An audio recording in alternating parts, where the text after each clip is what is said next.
Okay, it is 6:31, and we will open this study session. And tonight's study session have to do with 3 requests of reduction in sewer bill. And the first one is 402 North D Street. Well, I might have had fat fingers there. Oh, yeah, 406 It's you said. 406 North D, correct. Yeah.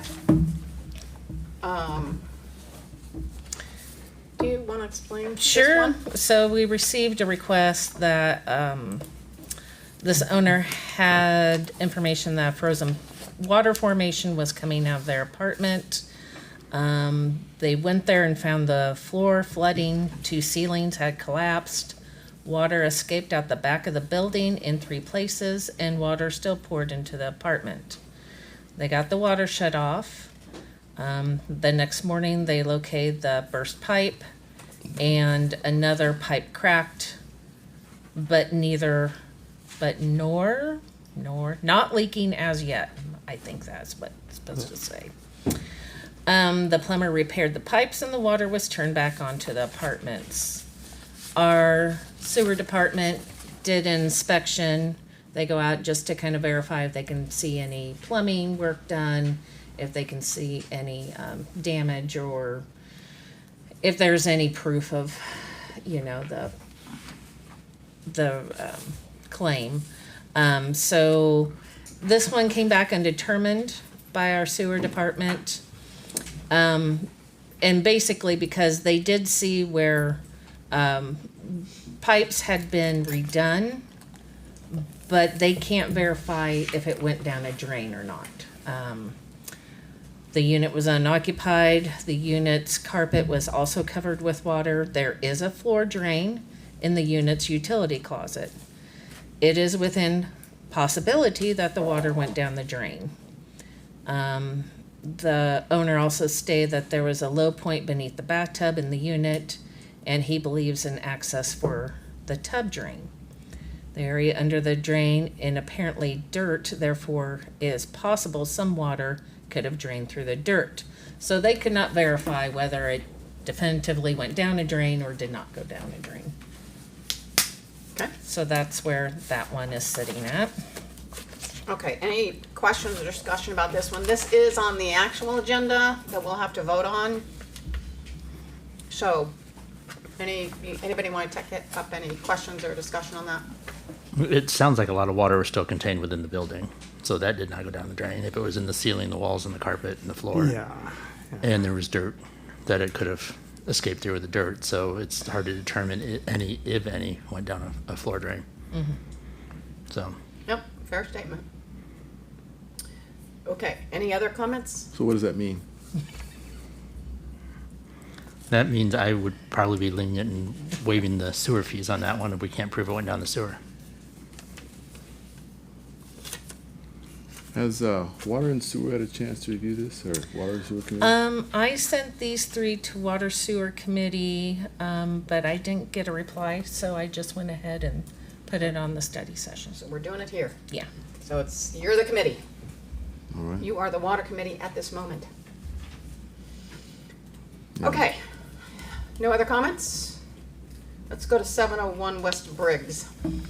So this was a water line broke in the yard, leaking water into the backyard. Couldn't shut it off. Curbside did not go down the sewer line. So this one, the sewer department agreed it did not go down the drain.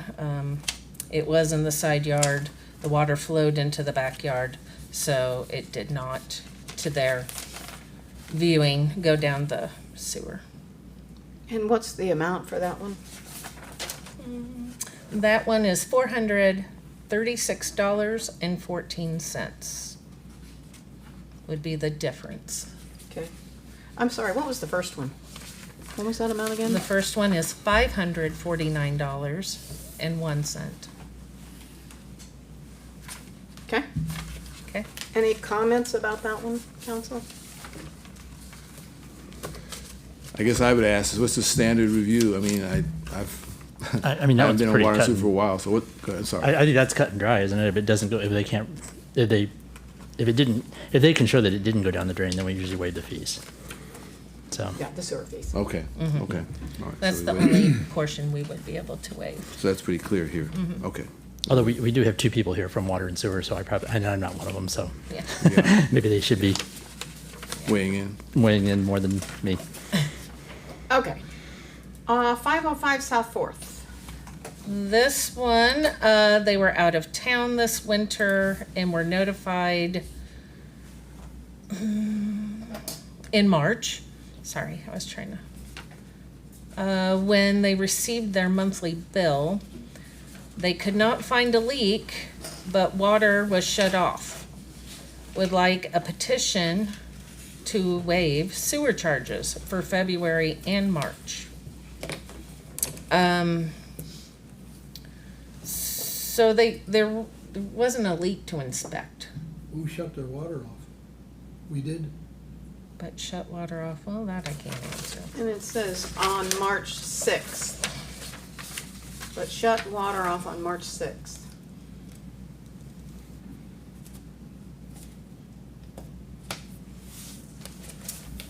I assume we would have shut it off on March 6th.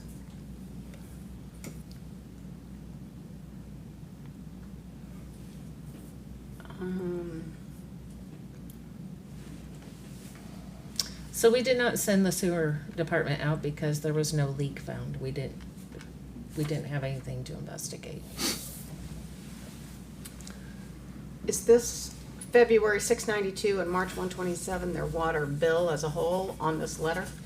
Nope, that would have been two separate, so the difference that that the total comes up to be is $634.95.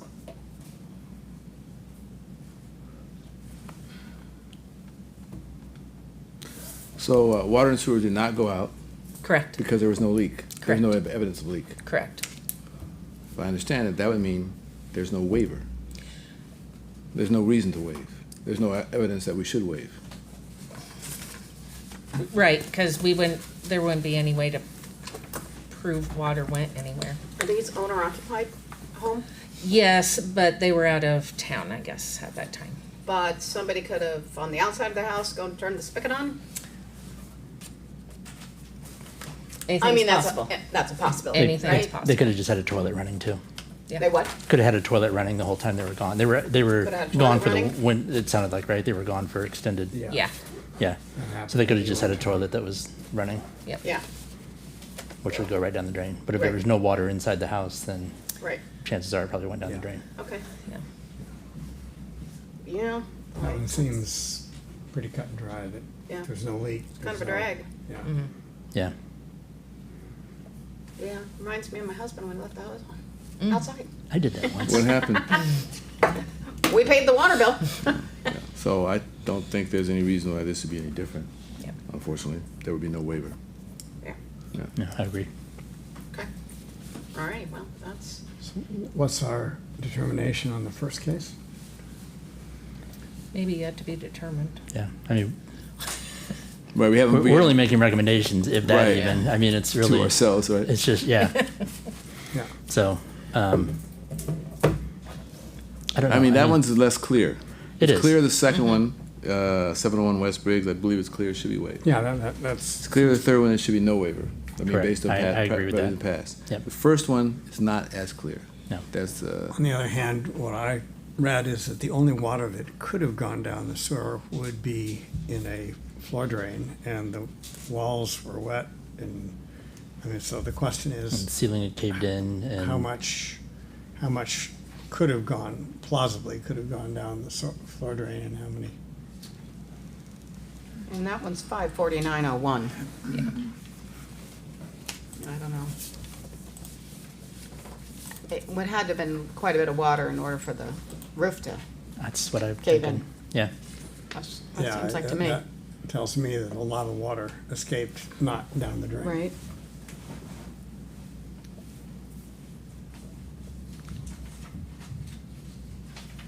Okay.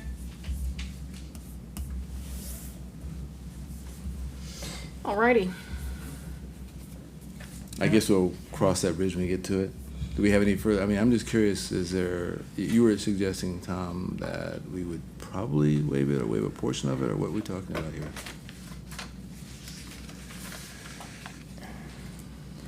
I mean, you know, usually, like the other ones, if there's no water in the house, Right. then you assume it's went down the drain. You know, if you can't prove it's an outside faucet or something like that, and there's no water in the house, then you assume it's went down the drain, so you don't waive the charges. This one appears that it burst inside, and it doesn't, to me, it doesn't sound like much of it probably went down a drain because I of would- the amount of damage that occurred.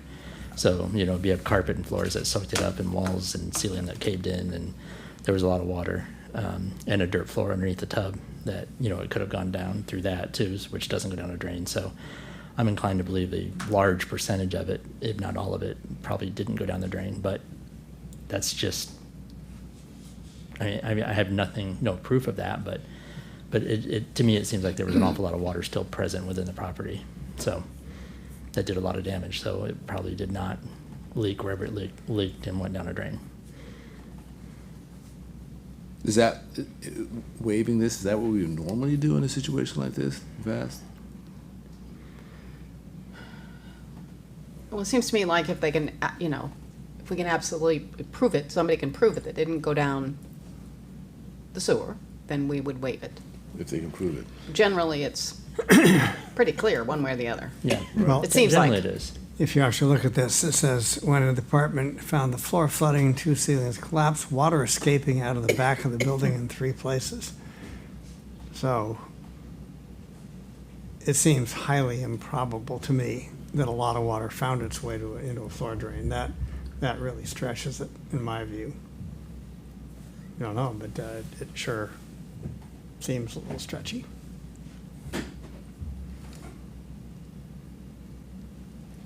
I mean, I absolutely see where this could go either way, but I'm just inclined to believe that a lot of it doesn't appear to me like a lot of it went down a drain, if any. So, In which case you could waive it. Right, right. I'm just I guess my thought is what will happen when we get another close call like this, if it's exactly like this or similar to this. I can't remember. I mean, sure there have been. I'm sure there have been in the past. I can't remember any of them. Well, so we'll see what happens at the meeting. you know, like I said, I don't know the property. I don't know Right. the situation. I've never seen it. You know, if it's something that you actually want referred to water and sewer and have them see if they can look into it, and, you know, I would be fine with whatever they'd recommend, but Yeah, I I would be think- inclined to believe a lot of it did not go down the sewer, just by the amount of damage that was done. Yeah, I would think this. Yeah, I would think this one. It might be good for water and sewer to take a closer look. I would be inclined to suggest that. Well, let's see how Yeah. it plays out in council. Yeah, Okay. That's fine. See if you have enough votes to go one way or the other. All right. Okay. Think about it. Right. Okay. Alrighty. So it is, what time is it? 6:45. And I believe that's it for our agenda today, on today's work session. And so we will break for 15 minutes and come back at 7 o'clock.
15:50, okay. And I can call the meeting to order. I mean, Staples. Please call the roll. Thompson? There. Toohill? Yes. Esti? Yes. Gandy? Yes. Ferguson? Yes. Are there any changes to the agenda, council? Anybody have anything? I'd like to note I need to scratch the February finance report. And the first action item should actually read 406 North D Street. Okay, great. With that, we'll move on to the consent agenda. Approval of the minutes of the April 9th, 2026 council meeting. Approval of the April 24th, 2026 payroll in the amount of $152,793.85. Approval of the January finance report. Consent of noise exemption, live on the square park use permit. Acceptance of volunteer center committee minutes. Acceptance of Beautification Commission minutes. Acceptance of the library board minutes. Resolution of employment in the Park and Recreation Department. Approval of liquor license for Hy-Vee and Everybody's Whole Foods. Approval of ACH payment to Iowa Workforce Development in the amount of $1,992. Approval of a special claim to ELAN in the amount of $27,214.41. Approval of total claims in the amount of $304,741.27. We had two claims higher than $75,000. EBS, which is our health insurance premium, $78,994.91. And to Phi Excavating for Sunrise Trail of $75,494.23. I would take a motion to approve. So moved? Moved by Gandy, Second? second by Ferguson. Is there any discussion? I did review the claims and they all seemed in order. Okay. Anything else? Hearing none, please call the roll. Or, Gan- yeah. Gandy? Yes. Ferguson? Yes. Toohill? Yes. Esti? Yes, although I will have to abstain from the minutes of the April 9th meeting. And Thompson? Yes. Okay, great, thank you. We have two public forum appearances today. Karen Kurtz. Is Karen here today? This is a request to waive delinquent fees. Okay. Council, anybody want to make any action on that? That would have been good to have her present, given that we had some concerns about that one at our study session. Okay. I think it's, I would suggest that we move this to the Water and Sewer Committee for further review. It's not a question that's clear to us. I think it seems to be we're tending toward waiving, but I personally don't have enough information or enough confidence to say yes. I'd rather hear from the Water and Sewer Committee after they look at it more closely. So I would move this, my motion is to move the consideration of this reduction request to Water and Sewer for further consideration. Actually, isn't it a delinquent fee rather than water and sewer? It's, A delinquent fee is that there's a service charge put onto their water bill when they don't pay their water bill on time. So this is not a reduction in a water and sewer charge. This is actually an administrative fee that we're putting resources onto that one account. Didn't we just address this recently with MIU? Was it the same request? Those were also late fees, yes. And we denied that. Is there, you guys discussed it at study session, is there a reason to waiver from that?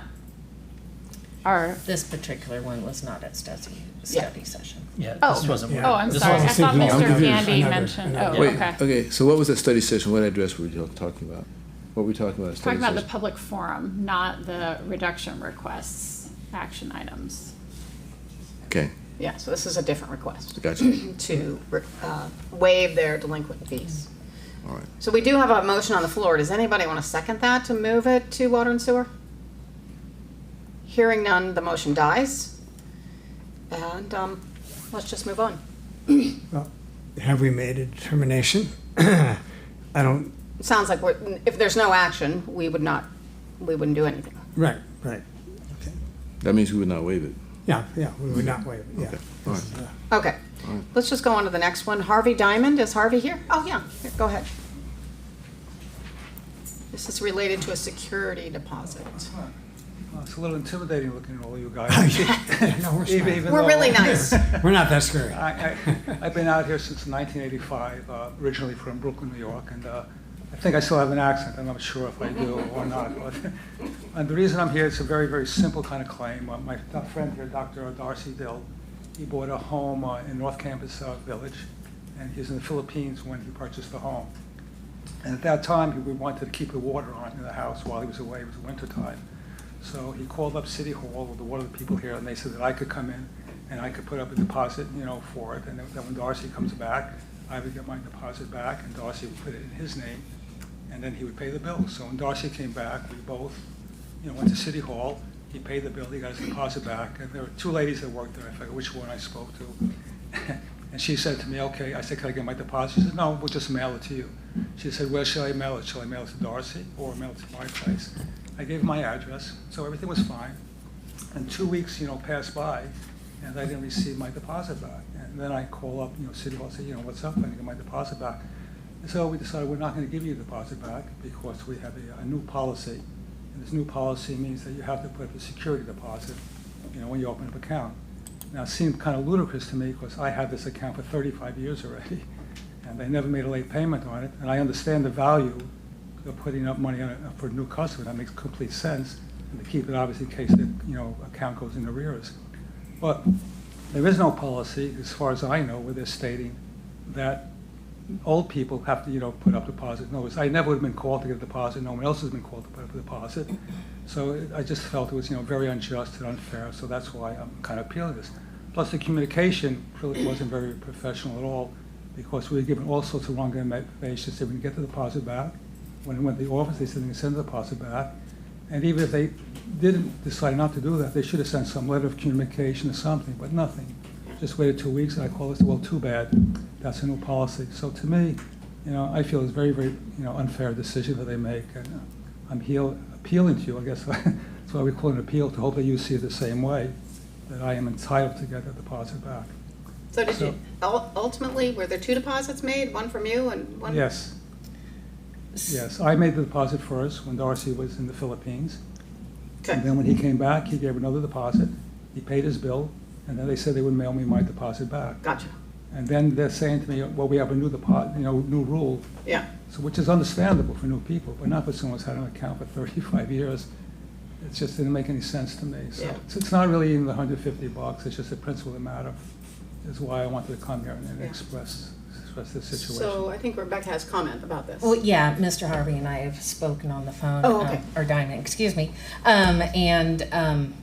So I explained to him that 6 years ago, council passed a new ordinance that we kept the deposit on file until the end of service. When he came in and spoke to end the service of his friends, our employees did not realize he had an existing service. The existing service that he's had for 35 years did not have a deposit on file, because probably way back when, 30 years ago, it was returned. But now that we have a new ordinance that says we keep the deposit on file, we transferred it to his current account So he will get it back eventually. at the end of service. At Yes. the end of When I service. die, probably. Oh, That's the bottom line. The bottom line is, I can understand the new policy, but at the same time, I never would have been called to put up a deposit. It's not a requirement for people that have previous accounts where we put up a deposit. It was returned in good faith as we made payments, for so many years. And it wasn't even, and the fact that they even did it, excuse me for saying this, but they didn't even communicate that they're doing that. They just, haphazardly just, applied it to my account. And to me, that's not fair in any country or any state or anywhere in the world, actually. Although I meant that their intentions are good, I just think it was a poor communication in expressing it, and I feel I'm entitled to get my deposit back. That's why I'm hearing from this intimidating group at this moment. So I personally understand, and I personally agree with you, but is council going to make the decision? So, the I get deposit, it. the I get it deposit both he ways. made was for another address, not the one that he's living in. Right. And people that have service since he's had it in a current address don't have a deposit on their account. Right, we don't go back after, Right. and require them. But that's kind of what we're doing here.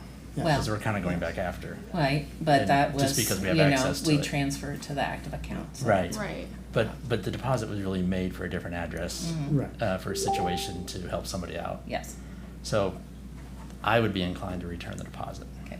So also would I. Yeah. So you want to make a motion? You want to make that motion? I would make a motion to return the $150. 125, 100, thank you. 125? Yeah, that's the deposit.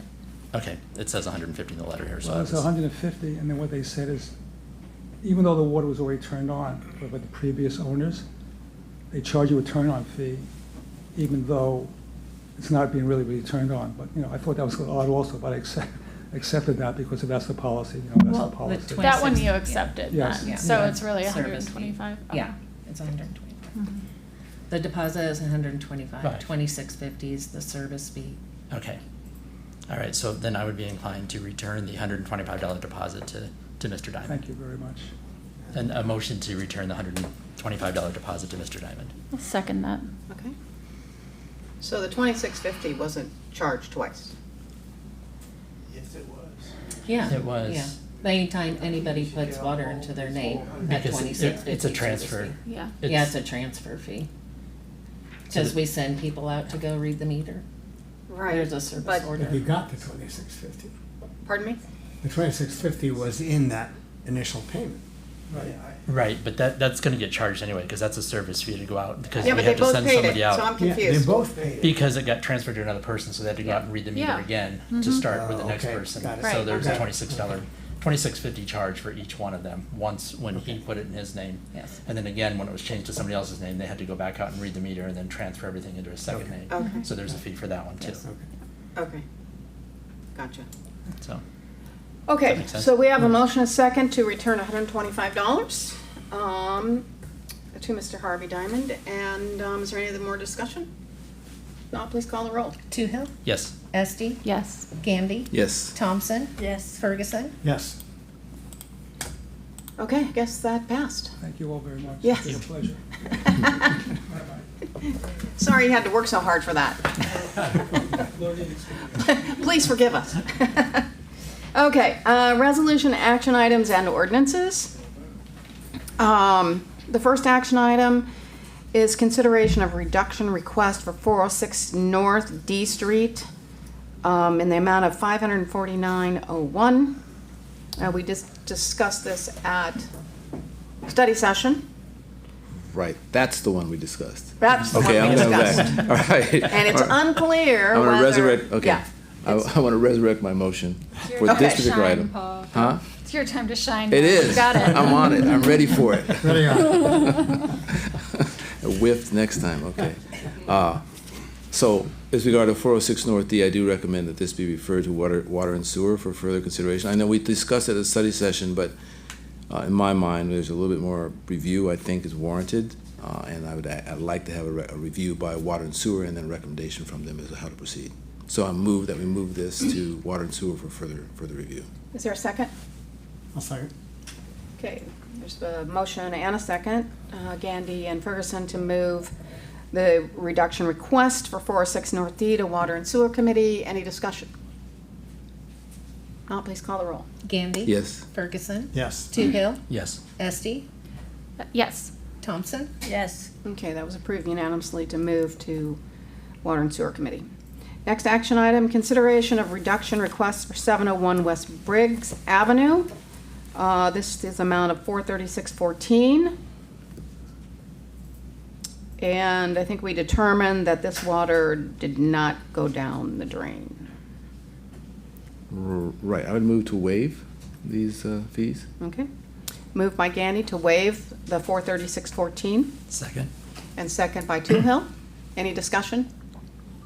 Hearing none, please call the roll. Gandy. Yes. Toohill, Yes. Ferguson, Yes. Esti, I'm just going to abstain because I wasn't present for the study session. Thompson. Yes. So that's 4 yeses to waive that one, and so that's what we will do. And the last one is a consideration of reduction request for 505 South 4th Street in the amount of $634.95. Again, we considered it at some length at study session. I'd recommend our move to not waive these charges. A little background on it, I guess, if they weren't at the study session, Yes. but there was a high water bill for about 2 months when they were wintering somewhere else, and there was no evidence of any water leak in the apartment or in the residence at all anywhere. So it's determined it was probably either a running toilet or something. So it did go down the drain. There was no water damage within the apartment. Okay. Or the residence, I'm sorry, I don't know if it's an apartment. Okay, so it's been moved by Gandy to not waive this reduction of $634.95. Is there a second? Second. Second by Toohill. Any further discussion?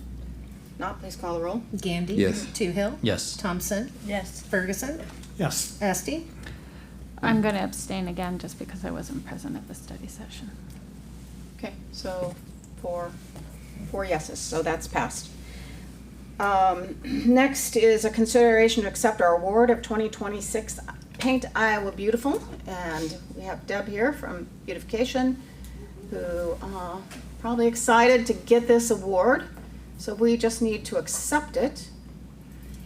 This is for 5 gallons of paint to paint the gazebo, right? Correct? You want me to say anything about my plans if we accept it? Sure. Okay.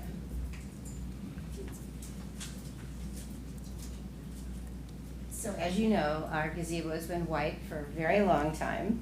It's a tradition. And what we're hoping to do is to give it a little bit of a makeover and update it with a warmer white. The specific colors are being discussed with Jill and Jake at the Carnegie Museum so that we have our Main Street perspective, our historic perspective, and then it's very cohesive with downtown. But just imagine, if you will, knowing as a designer that stark white and wrought iron are clashing colors for downtown. And it doesn't serve us to have these stark colors. They aren't as welcoming. And so what we're going to be looking for is the right warm white, a cream, and some green trim for the fascia and another delicate trim on the columns to tie in the beautiful copper green roof that's on the gazebo. And we're looking into whether or not we should paint the railing black to go with the cream, which would work, or something more consistent with what we have downtown with like an oil rubbed bronze. So in the end, the result would be, and I'll bring the choice colors to you so you can all see that further along. The result would be a much more welcoming and Main Street-ish version of our gazebo, and it'll still be white. It'll just be better. Yeah, sounds nice. So, council, is there a motion to accept the 2026 Paint Iowa Beautiful? I'll make that motion. Second. Moved by Ferguson, second by Gandy. Any discussion? I'm just curious, do we know how much paint in total we're going to need? Sorry. Well, the award's for 5 gallons. No, I Yeah. understand, I but I was think just it's- wondering if we'd have to. I think it's for more than 5. It's for 5 gallons. Yeah. And so I've asked the experts prior to applying for it because you had to apply for a certain amount. Right. And okay. the only thing that we would need to purchase would be like the trim color because we won't use a gallon of that. And there may be some other paint that we apply to the railing. But 5 gallons should be enough to cover the body of the gazebo. Right now, there's a single coat of white paint on there, and I believe that was 2 to 3 gallons. Oh, So okay. hopefully 5 will do it. Okay, yeah, I was just curious. Thanks. Sorry to have you come back. It says on that too, if your project requires additional paint, you can purchase it at the same price. Just bring the certificate in as your coupon. And our price was free. 0? So. Pretty reasonable, right? Alrighty. Trying to squeeze their generosity as much as we can. So is there any other questions or comments? No, please call the roll. Ferguson. Yes. Gandy. Yes. Toohill. Yes. Thompson. Yes. Esti. Yes. Thank you, that was approved unanimously. Next action item, consideration to post ICF Community Accelerator course on the city website. Bob, you want to explain what this is? Sure. Shall I speak from here or there? Oh, right there's. Okay, good. This is really the the sum of the intellectual property of Intelligent Community Forum. They've developed these principles over the last 20 odd years and have built those into Community Accelerator course. And actually Fairfield is featured in one of those courses. They're absolutely fabulous. I have had other people watch them, and same consideration. We have made the investment to become a member of ICF, and when I got a call from one of the founders saying, "We've got a bunch of names, showing up, registering for the course."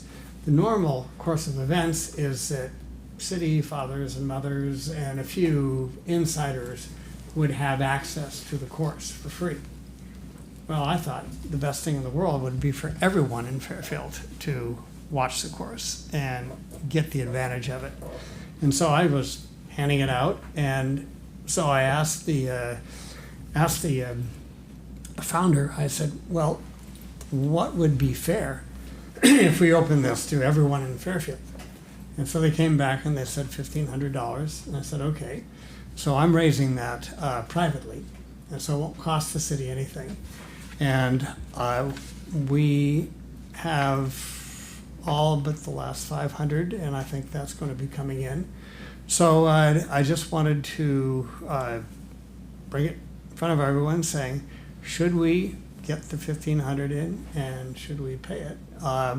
Would we like to have this community amenity on the website, particularly since we're featured in the course? So that is the idea. Okay. Now this is I went to their website. This is the 7-course Yes. thing, and right? Yeah, those courses were $90 or $150 or whatever, and we get them all for free. And so what would happen is that if this is on the website, people would open it up, and if they open up a particular link, all the prices for the course are there, but they're crossed out and they're zero. So anyone can take any of the courses for free. So just to give you an idea, course 1 is Digital Challenge, Digital Opportunity, Engaging the Community in Positive Change, Connectivity Foundation for Digital Opportunity. Course 4, Knowledge Work, Building a Ladder of Opportunity. 5, Innovation, Building an Ecosystem for Growth. 6, Digital Inclusion, Overcoming the Digital Divide. And 7, Sustainability, Resilience, Engagement, and Economic Growth. Those are the domains of ICF. The actual course titles are slightly different than that. The one that we're featured in is Creativity in Small Towns. Oh, okay. What small towns can actually do, but they do actually address all of those 7 these areas things. that are the purview of ICF. All right. City staff, any big, do you see any downside to doing that at this point? None? Okay. It would be, I think it would be good, since if all the funds have not been raised, is it possible at a study session to give a demonstration of the site so council could see it? Sure, absolutely. I'd like to see it and the different modules. It sounds interesting. We could see it, and then. Well, or I can send council the. Well, how would, link. yeah, but I would like to see, let's see here, how it is that a citizen, if they were to access our website and they went to this, what would they see? What would they actually see? Yeah. Sure.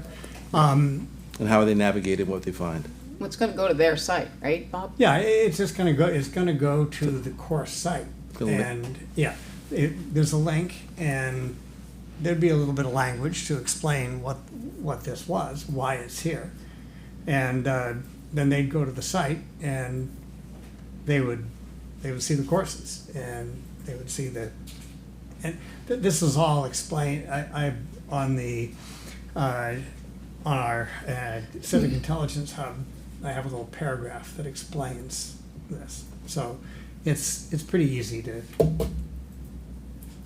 but if council feels like they want to have an opportunity to play with the thing to begin I with. that'd be think it great. sounds great, but I kind of agree with Paul. It'd be great at a study session if we could just put it up on the monitor and we could all see it together and kind of discuss it together Yeah. as a group. So Happy to do I have that. no Okay, problem with that. So let's put on this next study session, Right.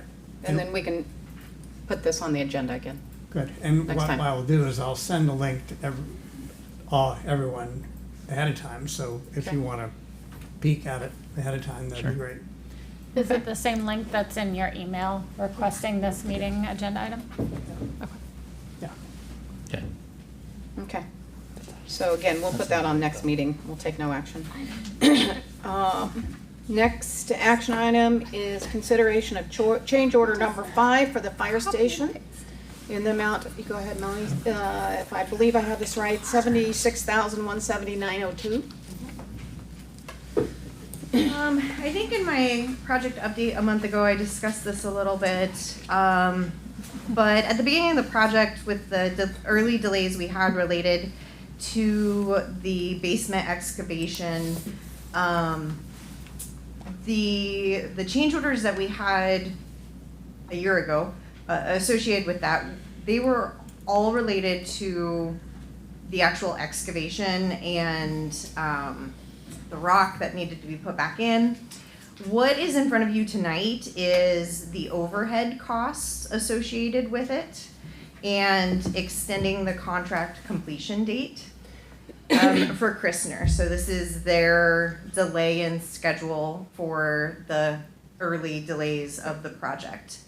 One of the reasons why this was not presented right away was we wanted to see what winter would bring.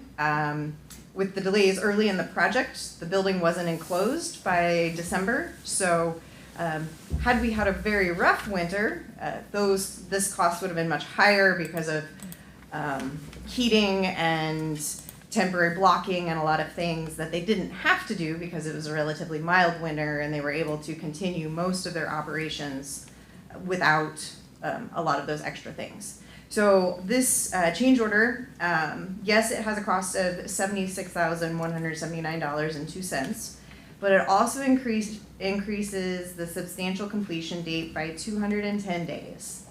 63 of those days are associated with the very early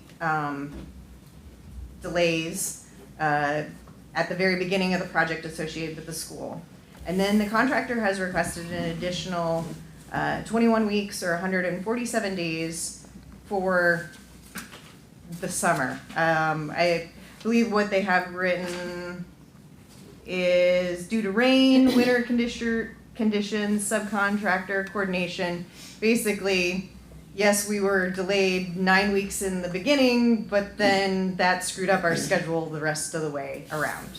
And I will say that I don't love it, but also, and John Morrissey can back me up on this, is we're not seeing a cost associated with continuing to extend this contract. If we didn't extend this contract, we wouldn't be able to claim liquidated damages anyway, because it's not like we're renting space in order to keep the fire station running, while this is delayed. So although I would, I'm like, oh, come on, guys. It's not the worst change order that we could have, considering everything that has happened so far on this site. The contractor's been doing great work. We toured it last week. We're going to do a walkthrough. They're going to do a walkthrough on the framing and the outlets tomorrow, actually, because now's the time to do any of those small changes before the sheetrock starts going in. So things are going well despite some of the early delays and all the coordination problems we've had. So I'm still recommending approval of this, but I wanted to kind of explain that if we didn't approve it, we wouldn't have really a leg to stand on when it comes to liquidated damages regarding extending the contract anyway. So the substantial completion date is being moved from the summer to the later fall, is that correct? Yes, yep, The end of October. yes. And I will say that this is officially moving the date. That's a fall move-in or move-in by the end of the year is what I've been telling the public what the fire department's been aware of for several months now. So you're not going to get text messages from Brett Farrell as soon as this is passed. Like they're aware that this is what the schedule's been as well. This is formally moving the date to kind of what we've understood for several months now. Great, thank you. So, council, is there a motion to approve this change order? So moved. Moved by Gandy, Second. second by Esty. Any further discussion or questions? Hearing none, please call the roll. Gandy? Yes. Esti? Yes. Ferguson? Yes. Thompson? Yes. Toohill? Yes. Okay, that was approved unanimously.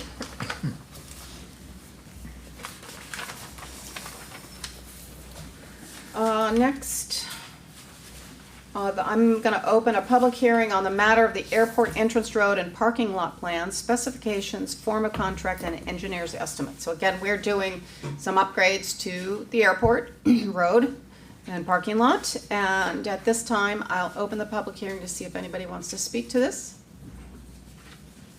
Seeing none, I'll close the public hearing and we'll move on to the action item of consideration of airport entrance road and parking lot project plans, specifications, form of contract, and engineer's estimate. So, is there a motion to move forward on this? So moved. Moved by Gandy. Is there a second? Second by Ferguson. Any discussion? Seeing none, please call the roll. Gandy? Yes. Ferguson? Yes. Toohill? Yes. Thompson? Yes. Esti? Yes. Okay, that was approved unanimously. So the next action item is the award of airport entrance road and parking lot project bid. I think the bids were open today. Is that correct? Yes? No? A week ago. A week ago. Yep. And I do want to point out, so this project is 95% funded by, is it federal money? Yes. So federal aviation money, and there were alternates bid between asphalt surfacing and concrete surfacing, making it more competitive. So there was the engineer's estimate for the asphalt purchase. The asphalt portion was $696,310. There was one bid received from FS Inc. of West Burlington, Iowa, at $523,130.00. And then alternate B was for the concrete portion, and the engineer's estimate was $693,570. There were two bids received, one from FS Inc. of West Burlington at $542,989, and another from Drish Construction at $561,103.10. So with the recommended, what did I send you in my message? Not award. We're gonna request that you recognize the low bidder of FS Inc. We have some correspondence with FAA. So the city would like to move forward with the PCC option at a difference of around $20,000. And so by recognizing that FS is the low bidder, and if you approve, then that would give us some flexibility that if FAA would approve moving forward with the PC option, even though it's a little higher than the HMA option, that would allow us to go ahead and sign that contract. If you would award it to FS at 523, then we have to go with the HMA. But if you would recognize FS at an amount up to the 542, then we can continue some discussion with FAA on going with concrete. And I think the reasoning is concrete, for us to do any patching in-house is easier for the staff to be able to do it with have the street department coming out in the future. So. Is that the only reason, is that the only advantage? Is there some inherent advantage over concrete over asphalt? You have the reflectivity. You know, asphalt's naturally is not going to reflect the heat, and so you don't have trees and shade at an airport like you do on a city street. And Bob would also like concrete rather than asphalt. But So you're suggesting, again, that we accept the bid of $542,989. Recognize the low bidder. recognize them as the low bidder Yes. and an amount up to 542. Yeah, okay. Assuming that the FAA goes along with it. Yeah, their initial reaction was that we had to go with the low.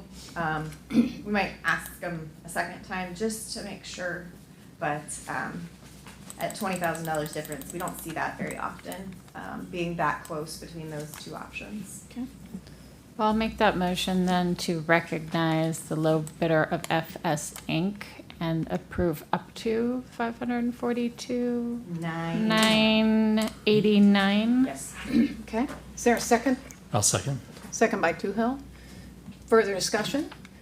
Hearing none, please call the roll. Esti, Yes. Toohill, Yes. Thompson. Yes. Ferguson, Yes. Gandy, Yes. Okay, that was approved unanimously.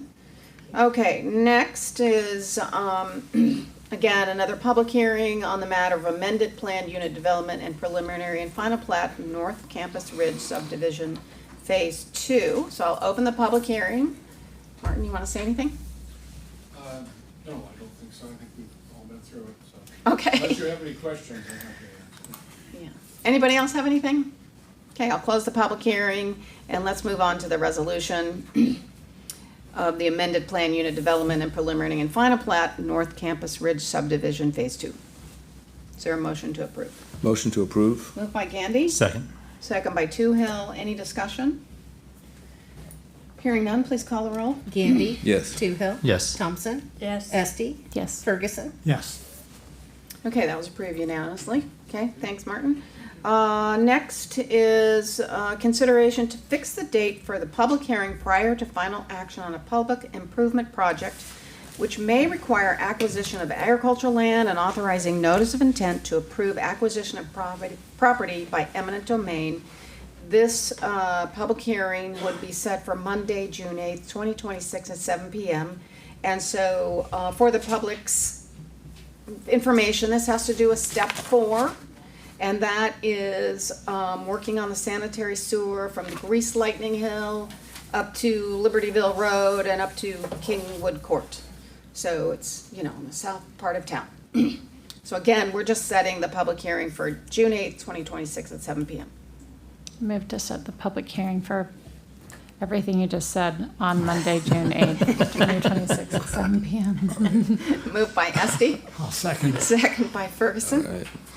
Any discussion? Please call the roll. Esti, Yes. Ferguson, Yes. Gandy, Yes. Toohill, Yes. Thompson. Yes. Okay, that was unanimously approved to set the public hearing for June 8th, 2026 at 7 p.m. And related to our Step 4 project. Okay. Ordinance 1278, this is the third and final reading.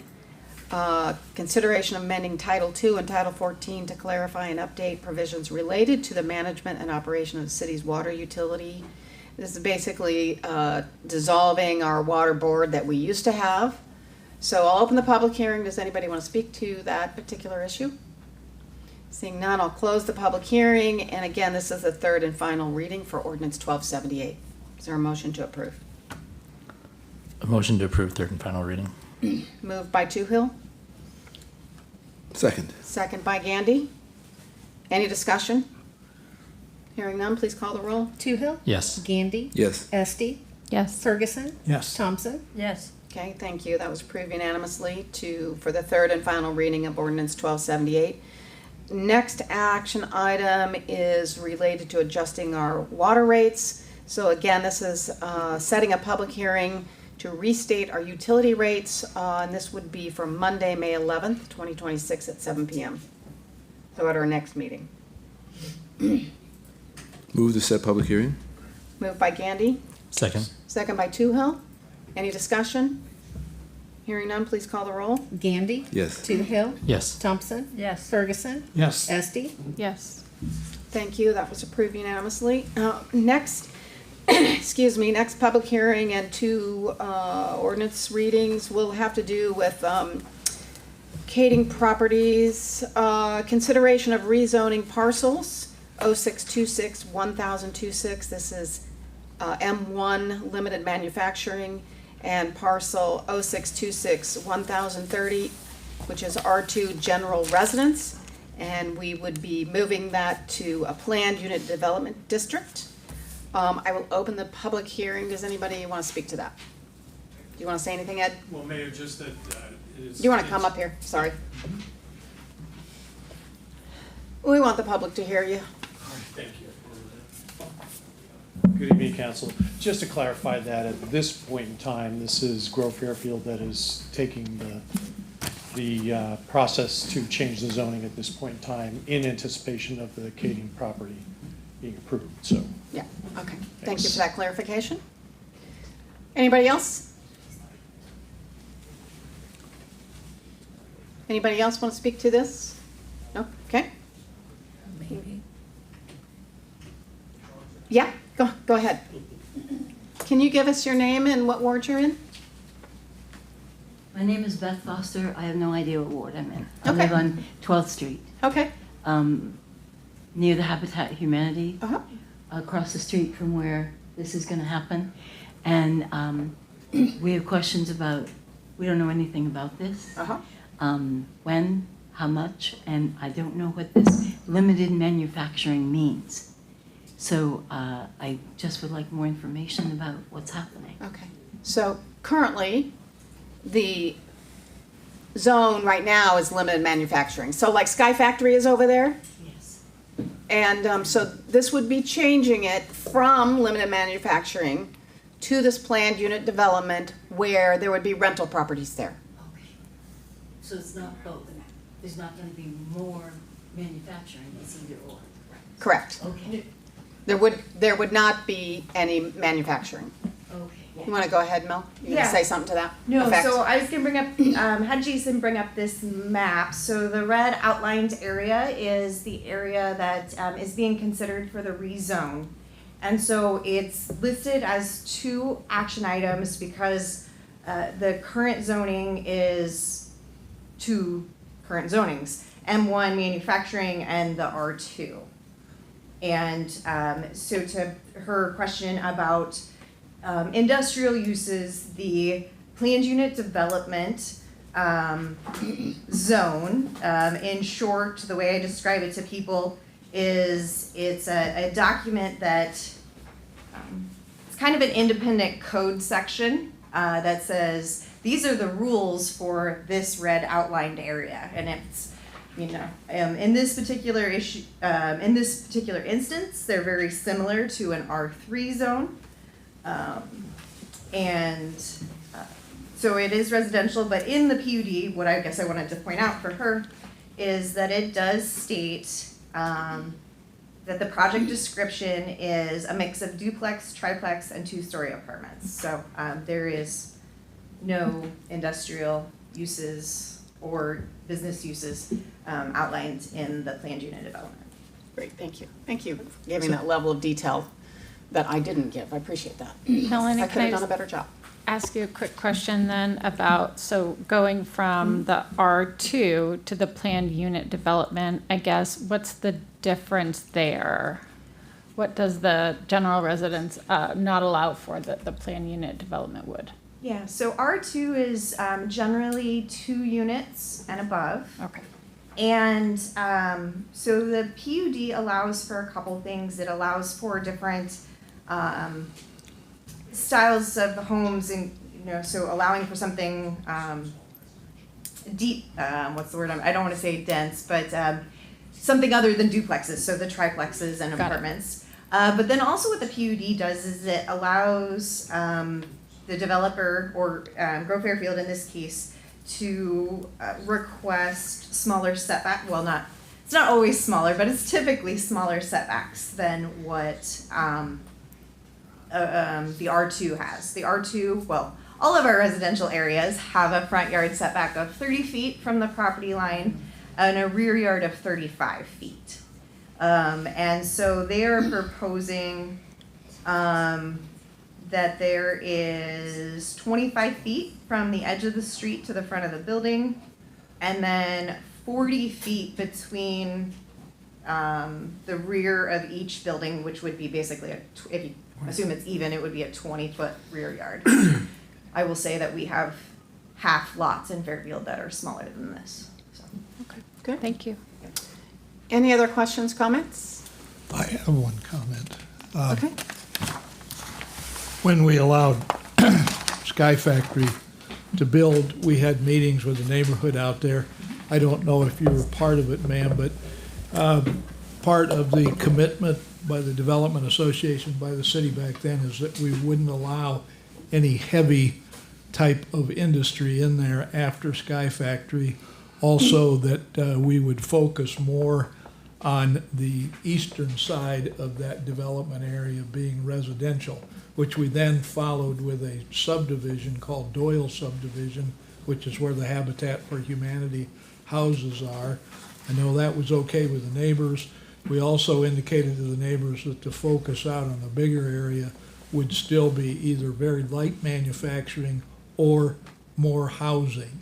And this is all consistent with the or more housing.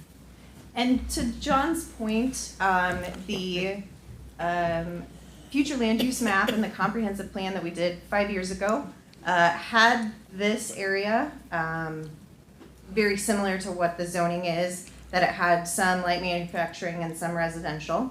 And maybe a few months ago, Grove Fairfield brought the property to planning and zoning and to city council to change the future land use map to high density residential. So the comprehensive plan has gone through its proper step of changing it. Yep. And so that this request for the PUD rezone would be in line with the comprehensive plan. Okay, with that, I'm going to close the public hearing.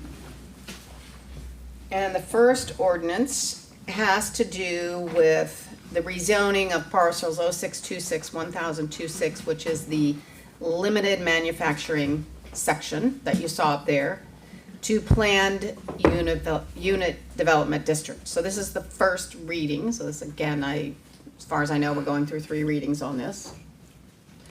And so is there a motion to approve this first reading and move to the second reading? I'll make a motion to consider the rezoning of parcel 0626100026 from M1 Limited Manufacturing to Planned Unit Development District. Okay, moved by Toohill, Second. second by Esty. Any discussion? Hearing none, please call the roll.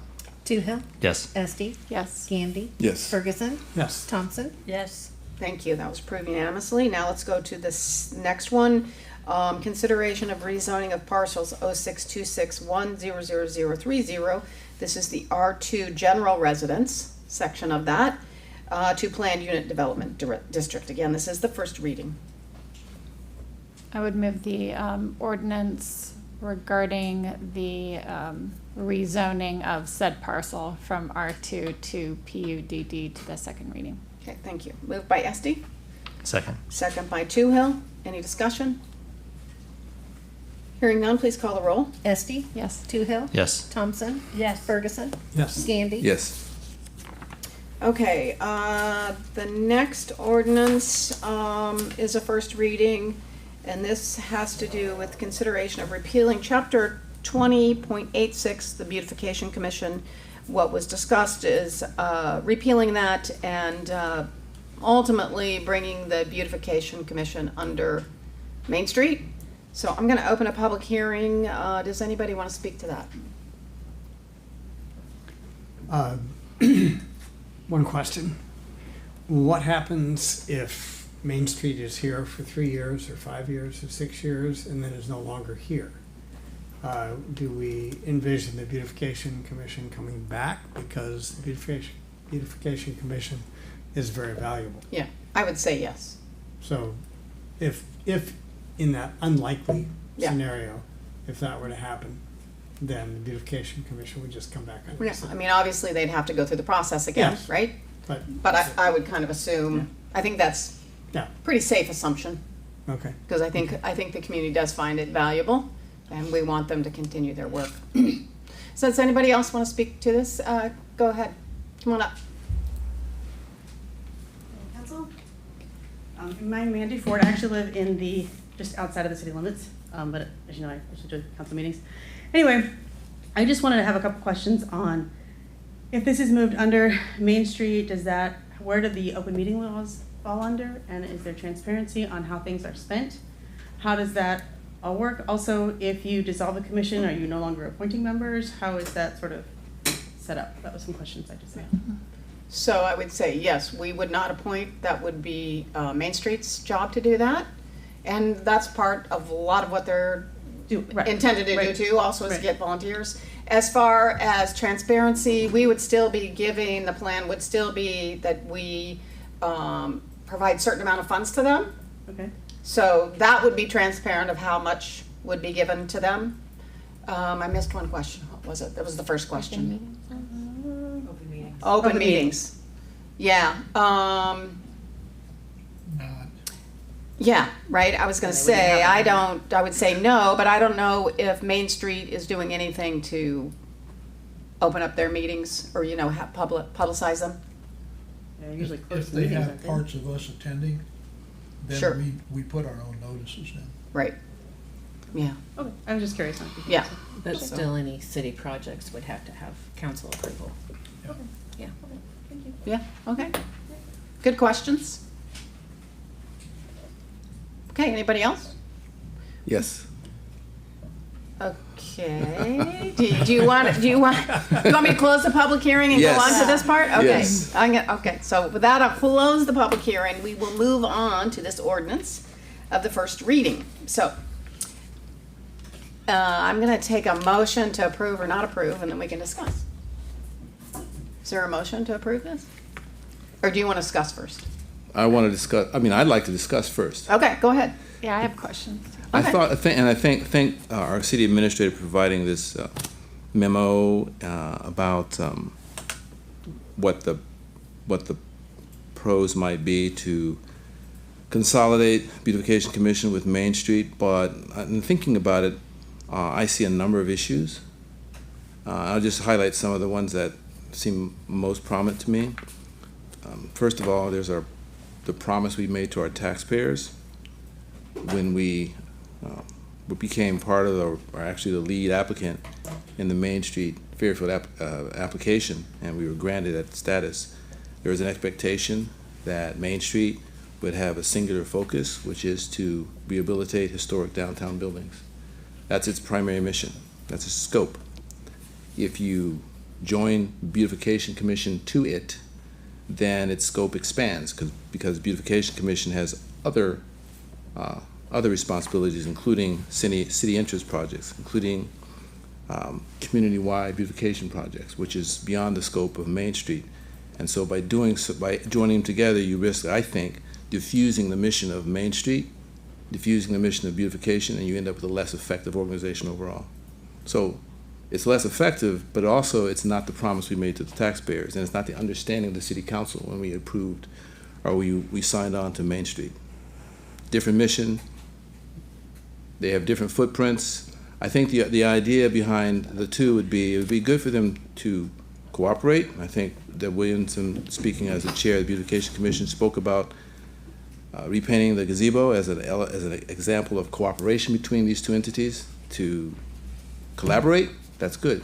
But to consolidate, you're taking two different missions and sort of jumbling them together and at risk, as I say, diffusion of both of them. The other thing is your origination. If you look at the origination of Main Street, it's very new. I mean, they're just getting their sea legs under them. They only were, they became designated just last year. The city has pledged $15,000 a year for 3 years as part of our commitment. I think we've distributed 30,000 of those funds. Plus, we've also pledged 10,000 lost funds as a matching program for their facade improvement downtown. That's great, but again, it's a different mission than beautification. If you put them together, there's going to be, I think, some risk of confusion as to what to do with the funds. Who's raising the funds? What are the funds? Where are the funds going to be going? Who's going to be doing what? I don't think there's a need for that, especially since Main Street is just starting. I would suggest to keep our promise to our taxpayers that we allow Main Street to develop over the next period of time so we know what it's doing, so we can report to the council what it's doing, so we're comfortable with what it's doing before we decide to add something to it that, as I say, could diffuse their mission. The other thing is history.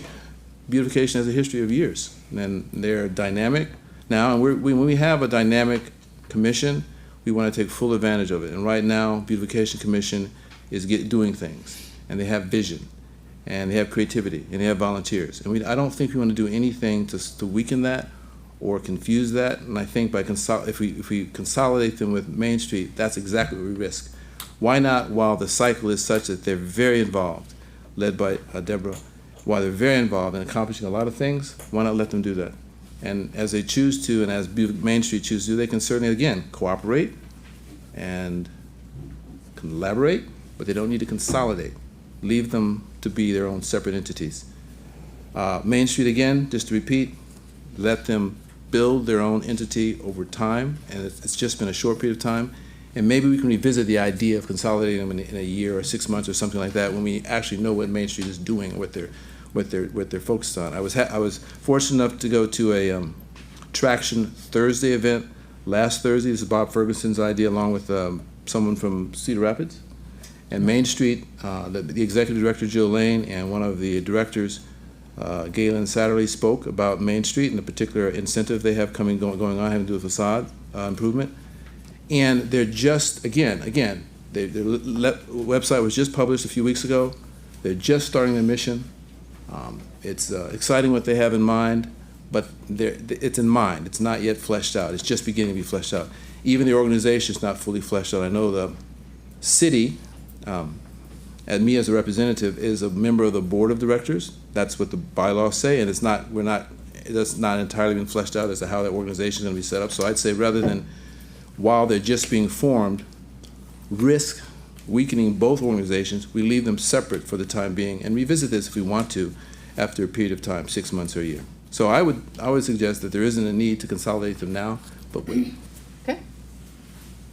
Elizabeth, you have questions? Oh, yeah, I just had a question about if this ordinance was coming from the Beautification Committee. Was this like their request? No. Okay. And then I think, would there be, because I know that they still have some projects and they work on, some of the, maintenance, the planters downtown and everything. I guess I would just be concerned about their autonomy to continue some of the projects that they currently have. I have had some concerns just about like some overlap with Main Street. I agree with Paul. I do think that they have their own projects that are somewhat broader in scope and not just focused on the downtown, although I think it is important if there's anything that's going to be happening on the square that there is some communication between the two. But I was just curious about I'm concerned about their ability to continue to do the work that they do, and with all the volunteers that they have who've donated so much time and energy into, I just want to I wouldn't see that changing, but yeah, go ahead, Yeah, Bob. it may not change, but I think Paul makes some pretty compelling points. But would it be appropriate to have Deborah talk a little bit? I'd like to ask a few questions. Okay. Is that appropriate? Okay. Yeah, go ahead, Deborah, come on up. So a question I have, Deborah, is that if beautification stays where they are and Main Street is where they are, and for I think some very good reasons Paul pointed out, is there anything preventing the kind of collaboration and working together that, might be theoretically facilitated by having beautification under Main Street? How do you see the working dynamics? I appreciate that question. So I don't see there being a problem collaborating. And just to give you an example, Jill and I recently co-applied for a Plant Iowa Beautiful grant. We also worked together, Christina worked with us for the Street Sweepers Ball.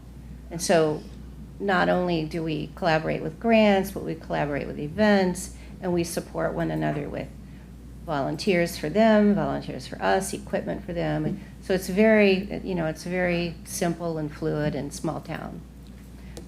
There was one benefit that we're not discussing, and Doug, do you mind talking about the fiscal sponsor opportunity going through a 501c3 as opposed to being constrained by taxpayer dollars, and kind of what that difference would make to the beautification project? So Deborah is very good at raising money, and she's very good at volunteers. I mean, she's exceptional with a lot of these things. What ends up happening is, as I've discussed this before, is money in, money out. And the amount of funds that they bring in, the way municipal funds work is once they are allocated and they're tied to a specific project. And let's just say somebody donates money to the public restrooms that we're going to take down. And if they elect to not do anything with that space, and this is just an example, don't take it off the rails, but somebody's donated $15,000 for those public restrooms in that spot, and that's what that money will sit there forever, because we can't use it for anything else, because that's what it's designated for. And we would have to go through some other things, hurdles to move money around, and that's why we have an attorney. But we have our financial policies, they're subject to all of state rules, bid laws, public hearings, all of these things. And what we're doing now is a process that we have to go through that a 501c3 can't. So if they want to go and they want to help paint a facade, then they can go do that if they were under Main Street. But if they go through the city, then we have to go through contract agreements. We have all sorts of things that we have to go through, and it delays. Wait a minute, didn't we just agree to grant this tonight? For Paint. Yeah, but that's for public property, but not for a facade for a private building. Private building. Right, so taxpayer dollars currently managed by beautification can't be spent on anything but public buildings and public spaces. So Is the beautification committee moving towards becoming a 501c3? I mean, No, with we this kind looked of- into that. They're easy to set up. They're hard to manage. It really wasn't worth it. Okay. We've been using as our fiscal sponsor to fundraise to pay artists, to fundraise to buy things on Amazon that are hard to get tax exempt, just funny little things. We've been going through Fairfield Cultural Alliance as our fiscal sponsor. And that means donors give money to Fairfield Cultural Alliance, and then we determine how that's paid out to the artist or to buy ladybugs or things like that. And so if we were to, I'm so sorry, Bob, if we were to consolidate under Main Street, one of the main benefits, as I see it, is that we would have so few constraints as to how we spend our dollars and how we fundraise. We could even fundraise on our own existing website to create a Friends of Fairfield membership. And those funds would come in and go into Main Street, a 501c3. So is that what you would prefer? Is that what the Beautification Commission would prefer? I have mixed feelings. Okay. Because, as you stated, Paul, this could be a 3 to 5 year Main Street organization, and then we come back to being a public The other committee. thing is the dilution of the Main Street Yeah. Fairfield mission. In the ordinance that's created the Beautification Commission, it states that the commission will have the authority to accept or reject gifts made or offered to the commission or for use in connection with community beautification projects. Gifts of money shall be deposited with the city treasurer and shall be credited to the commission account. why wouldn't we have a commission account at city? We do. And We- the it's a gifts ge- could be It's a donated. general fund, Yeah. and people can donate to it, and it is still a use it or lose it, and it is still within the fiscal year. So What can the funds be used for? Not private buying more property. planters for the city, or buying more flowers, or, doing your typical beautification things. Money spent not on private property, not on businesses. I couldn't fix up a business downtown, or I could fix up an alley. That's our constraint. But what you mentioned about coming back to being a city organization means we would lose our all the benefits of being managed by a 501c3. So we would just have to do away with our Friends of Fairfield membership. And I have no idea how much we could potentially raise from that. I'm just imagining kind of a crowdsourcing experience for people who don't really want to pick up a shovel, but would like to donate $10 a month. Remains to be seen how that would go. It could be too, in 3 years, that there would be more appetite to become a 501c3. Oh, that's true. Potentially, I mean, after working with the Main Street. Yeah, and I don't know, is Project, I there a don't know. way would there be a way for beautification to just take over a 501c3, keep it, rather than design? You know what, I should let you talk about it. Well, I mean, just a quick question. Okay. I understand, having been on the Beautification Commission and still, I guess, ex officio there, I see both sides of this. The question for you and for all of us is, let's say you had a project that beautification could be involved with in Main Street and maybe others. Would it not be possible to raise funds through, let's say, the Cultural Alliance or any other 501c3? Yeah, we still do that. Or we could raise funds, a generous donor could write a check to Main Street and say, To Main Street. allocate this to Right. new So, planters. From my perspective, there is a risk of loss, and I think the risk of loss is not just the mechanics of it, but as Paul pointed out, the focus, and also the stature. Beautification Commission, being a commission of the city, imbues that with a certain quality, a certain stature. And it never occurred to me, your point of view is really well taken, because sometimes people tell me standing next to me is like standing next to a tornado. So I would feel for Jill to have to sort of, deal with that. Yes, I mean in a positive sense. In a Yes, positive in a sense, positive yeah. sense. And so while Jill and Main Street is developing the entity, fleshing out the entity, I would say, let them. And then, as they've grown and got stronger and they understand their mission more and they've made some progress, actually, some of the money that's been contributed to Main Street has been used, which I don't think it has yet. They're still getting going. Then we can revisit this. But right now, they're just getting started. And I mean, as far as tonight's concerned, it's a teeny bit premature. I haven't even discussed this with Jill. Our meeting is later this week, and that's another good reason to kind of postpone it. Okay, are there any other comments at this time? I understand why we're doing this, is we're trying to get rid of some redundancy and kind of eliminate some double that we have. Is there a way to put both these under an umbrella where they both still operate independently, but it would fall under a 501c3 umbrella? When you say both, At you Main mean Street. Well, Main Street isn't really, Beautification and Main Street. Main Street isn't part of the city, right? It's not been created by the city. It's separate. So the Yeah. idea is moving. I mean, you say redundancy. Again, if you took the responsibilities of Beautification Commission, circle. Responsibility of Main Street, circle. There'd be some intersection, but not all of it, and not most of it, in fact. That's so the fact that they have similar some similar responsibility or mission, but mostly not. I would argue mostly not. It just creates a situation where a brand new entity, brand new designation has a risk of being weakened right at the start. I would almost think, and that if Main Street were the first organization to get started, let's say we didn't have Beautification Commission, I would think they would have a subcommittee called Beautification. That would be underneath them. At some point. Maybe not right away, but I think it would get there. So I'm just making that comment. I'm not saying that's right or wrong. I'm just saying that if we didn't have the commission at all, eventually Main Street would have done that. You're talking with Jill Lane this week. Later this week, yeah. And I was just gonna tell her I would take over. No, I'm kidding.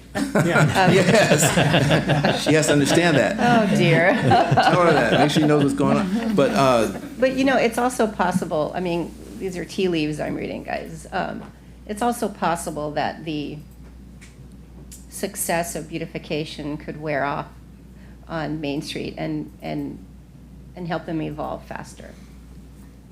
It's not like, not consolidating doesn't mean you're going to disappear, Yeah. right? I mean, Right. this motion actually is to disappear beautification. It's a motion to repeal the ordinance, so beautification disappears. It is gone.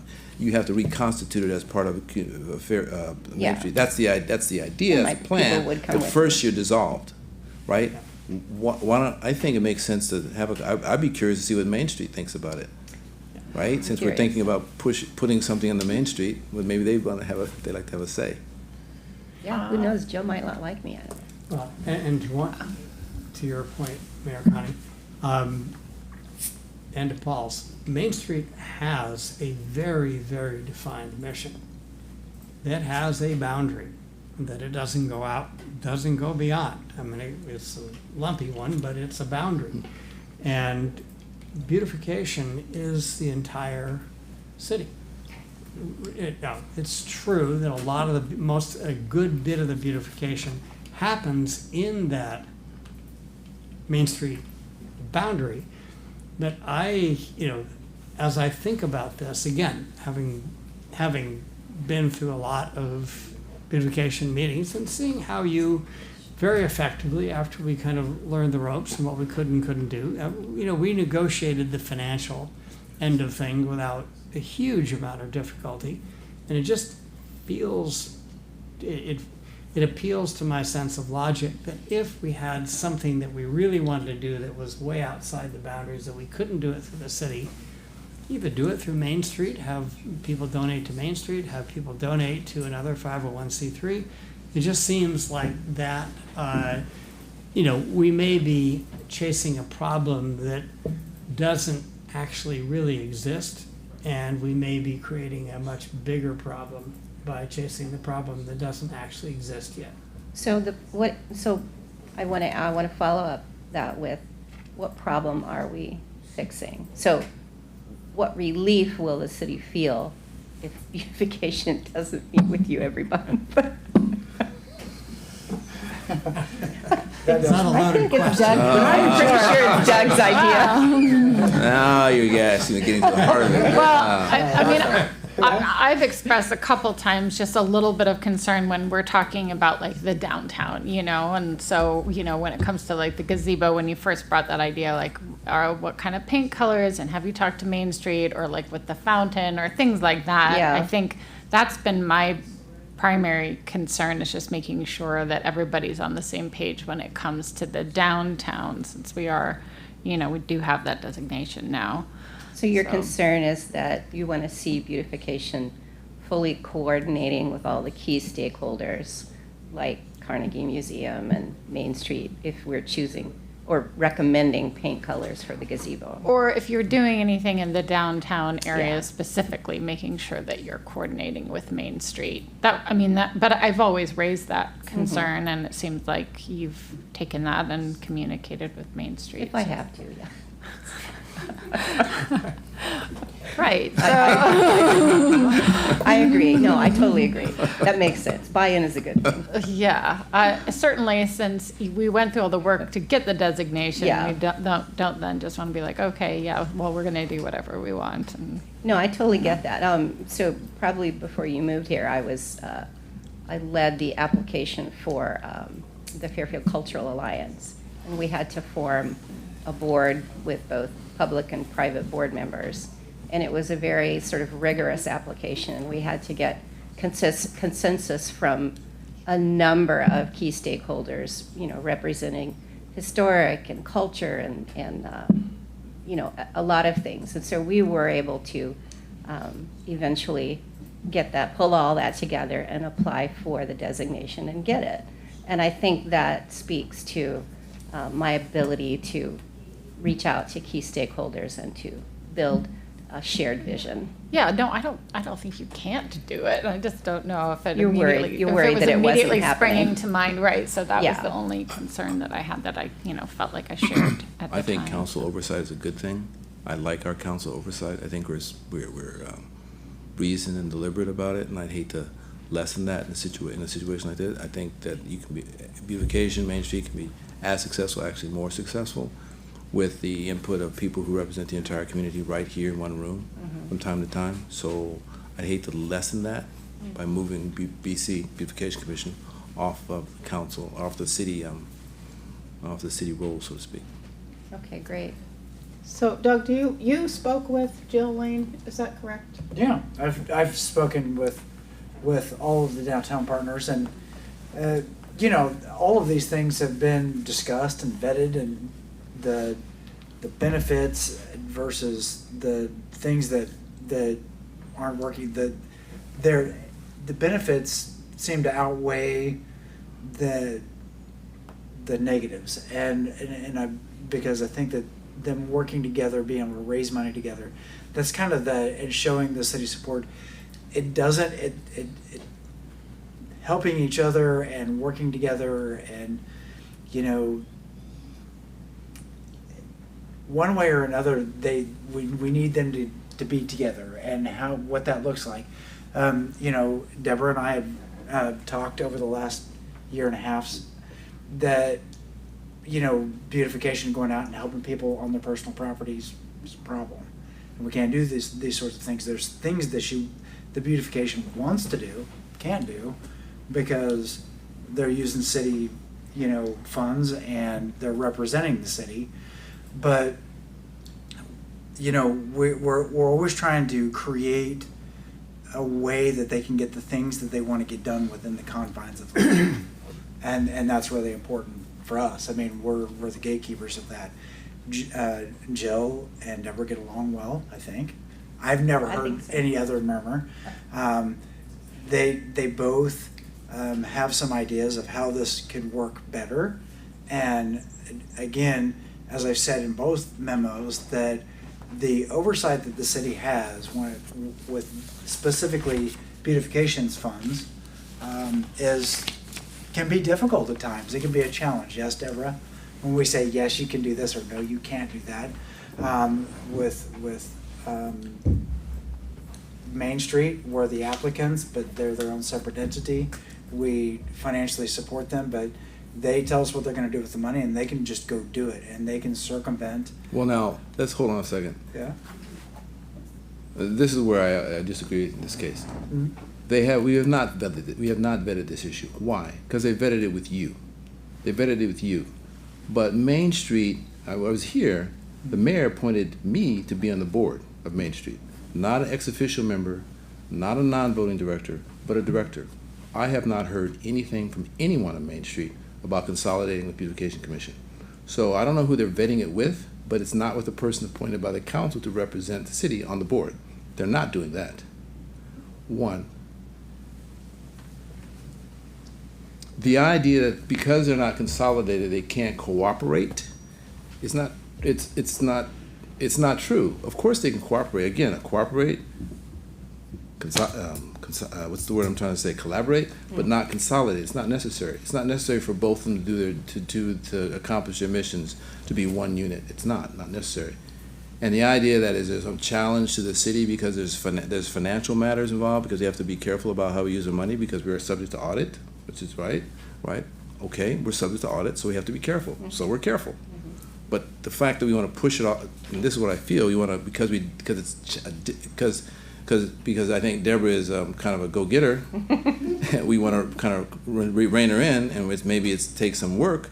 I think she's learning how to make sure that it's less work for the city, so we can get the things done that she wants. We can support her, and the Beautification Commission can perform within the statute, within the ordinance that creates it, and get things done without having the challenges we had in the past. I'd rather have an organization led by somebody who's doing more than they should than somebody doing less than they can. So you're doing more than you should, maybe you've done more than you should in certain situations, and we've sort of had to sit down and have conversations with you, but I think she's learning. And I want to, that kind of energy, I would like to have remain part of the city in the way it is, rather than move it somewhere else. Okay. I know we've talked about this a lot, and I just have one, I guess I have one question. I understand moving beautification into that would free up a lot of donations for them to do projects with. Main Street was a designation that we achieved by, under the direction of what? Who oversees Main Street? I mean, Main Street's a designation, what's the? Jill's the director and there's a Main Street board. But state. Iowa Economic Development, Yeah. okay. Yeah, it's a So state now, function. Yeah. what are we, by putting Beautification Committee under Main Street and doing projects outside of the square and stuff like that, are we outside the bounds of what Iowa Economic Development defines as a Main Street organization? Yeah, that I Are we don't. no longer Main Street? And that is, that is a very serious potential point. Right. Because Main Street is defined by ADA, I mean, it's a national program. I think I'm personally ready to make a motion that at the very least, we table this until you've had a chance to talk with Jill. That would be one possible motion. Maybe someone else would have another motion. If I may, Go ahead. I wanted to rebut with Councilman Gandy, Yeah. is that I was under the impression that this discussion was had with the Main Street board. That was my impression. With the conversations, when I was having conversations with Jill, Right. I was under the impression, I'm not saying Right. that I thought all of that was discussed, but we had, with the board. I didn't know that it was Maybe not. with other members of the board, That I don't but know. not with the city representative on the board, which would be me. That's fair. Yeah. That is absolutely fair. And what that structure looks like. Right. But I need to make that clear. Okay. So- okay, Is that that's good. fair? I think I'd like to end the conversation, because we could be here for a couple more hours. And it's clear to me that there's still plenty of unanswered questions. I personally, I'm just gonna say, I prefer not to table it, because that means we bring it back next time. I think this takes a few longer term to flesh out any details in order to move forward. Yeah. Unless it's a burning desire for somebody to make a motion and move it one way or the other. And so I'll just, does somebody want to move one way or the other at this point? And we can vote on that. What's the other? Well, either move it forward or Either repeal it or don't. don't do anything. Well, if you don't do anything, we don't say anything, right? We Right, can don't just make let a her mo- die. Yeah. Okay? Yeah, no, I don't. I think we need some of those questions answered Okay. before we make a decision either way. Okay. Okay, so there's no motion. That's what I'm hearing. Okay. So we're gonna take no action on that right now. Okay, the next reading is again a first reading, consideration amending part of Chapter 2.08 concerning Office of City Solicitor, also known as City Attorney, and its composition and operations. John, you want to talk about this a little bit before I open the public hearing? Right, we have the same ordinance as far as the city solicitor since 1904. It doesn't get looked at with an eye towards revision very often. I haven't been city solicitor since 1904, but I've been around through most of the way it operates. This ordinance, the second page is what you should read through. The first page is basically a little bit of an update with very few words changed as far as the 1904 ordinance and what it says the city solicitor, now also known as city attorney, does. But then the second page facilitates the ability for the office to have an assistant city attorney, city solicitor, and the qualifications for such a person if that position is made part of the ordinance. So that's all this does. Basically, you will still, if you adopt this ordinance, you will have a opportunity going forward with a young person that's been interning in this position to vet that person as far as your personnel committee. Also look at that person as far as their familiarity with some of the other things that you have, including your personnel policies, your review procedures, and evaluation procedures, and essentially you'll have some additional chances before August when this position will be, from the standpoint of my office, a position that I'll have you consider a letter of understanding similar to my own, which is 4 pages of things we do during the 2-year term each time. So that's another action, right, John? That's Yeah. another So process. this is just saying, ultimately, we're adding city attorney language versus city solicitor, or also known as, and allowing for an assistant. Exactly. And Yeah, really, that's the basis of this. that's it, along with the standards that would now be required for that position. Is it adding the W-2 city employee position, is that new? That is as far as one of the kinds of positions. It may arise from that type of Yeah. position. It may also arise from a self-employment position or a retained corporate counsel position. It leaves it open as far as the Yeah, way we do it. leaves the council options, what they can, Right. however they want to do it. Okay. We've had all of those kinds of positions in the past. Okay, so with that, I'll open the public hearing. Does anybody want to speak to this particular ordinance? This is the first reading. Hearing none, I'll close the public hearing. Council, I'll let you, is there a motion to move this from the first to the second reading? I had some questions. Yeah, go ahead.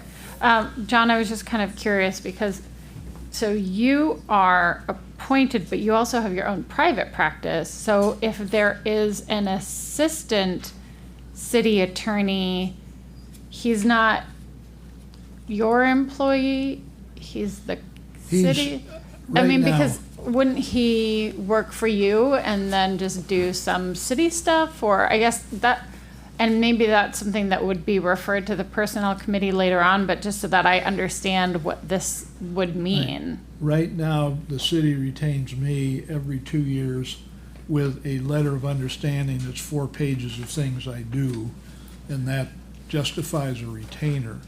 His Right. position would be anticipated to do a similar letter of understanding, but what the format of that is going forward, you still have as counsel, you have the flexibility if you'd rather make that a W-2 position than a retained corporate counsel position or a sub-position of my retainer. You can still negotiate that with us going forward between now and August, but Which is what I'm we- going to offer you an assistant that has the same criteria for work done as I have in my letter of understanding. But isn't that what we did in the past? Because you have had assistants in the past and it was incorporated into that letter of that memorandum of understanding between We've only yourself. had interns. We haven't ever had an assistant that would be insured in the same capacity as a associate counsel by ICAP or by my private insurer, which is where the difference will start. The intern position is something that both Minnesota Lawyers Mutual on the private side and ICAP views as a different type of performance. I'm subject to supervising my interns under Rule 11 of the Rules of Practice and Procedure, which is different than once he is a full-fledged attorney and is serving in his capacity as an associate or an assistant or a junior partner or whatever we call him next. So it does have some consequences as far as what the status of that position is going forward versus the intern that he's been. So if we don't change our ordinance, would he be insured through ICAP? He's under my wing as far as Okay. what is insured. I'm insured by ICAP to the extent I'm working city work. Right. I'm also insured separately by Minnesota Lawyers Mutual, and I check some boxes and fill out a page of questions that they have on my being a municipal attorney. Yeah, Tom. This also frees us up where down the road, if we hire a city attorney that's an independent and we want an assistant city attorney where we have to go elsewhere to get, that Right, we can no, hire this- them under This leaves you either one of the flexibility. other which- categories. Right, Because he wouldn't be under you. right. He wouldn't be working with you or in your Yeah. office. I'm gonna do So, my or best to whoever try to that would keep be. the person that I'm bringing in as a person that stays here and learns the job, because there's something to learn there, so. But the that's city also needs the flexibility to choose who they Right. want.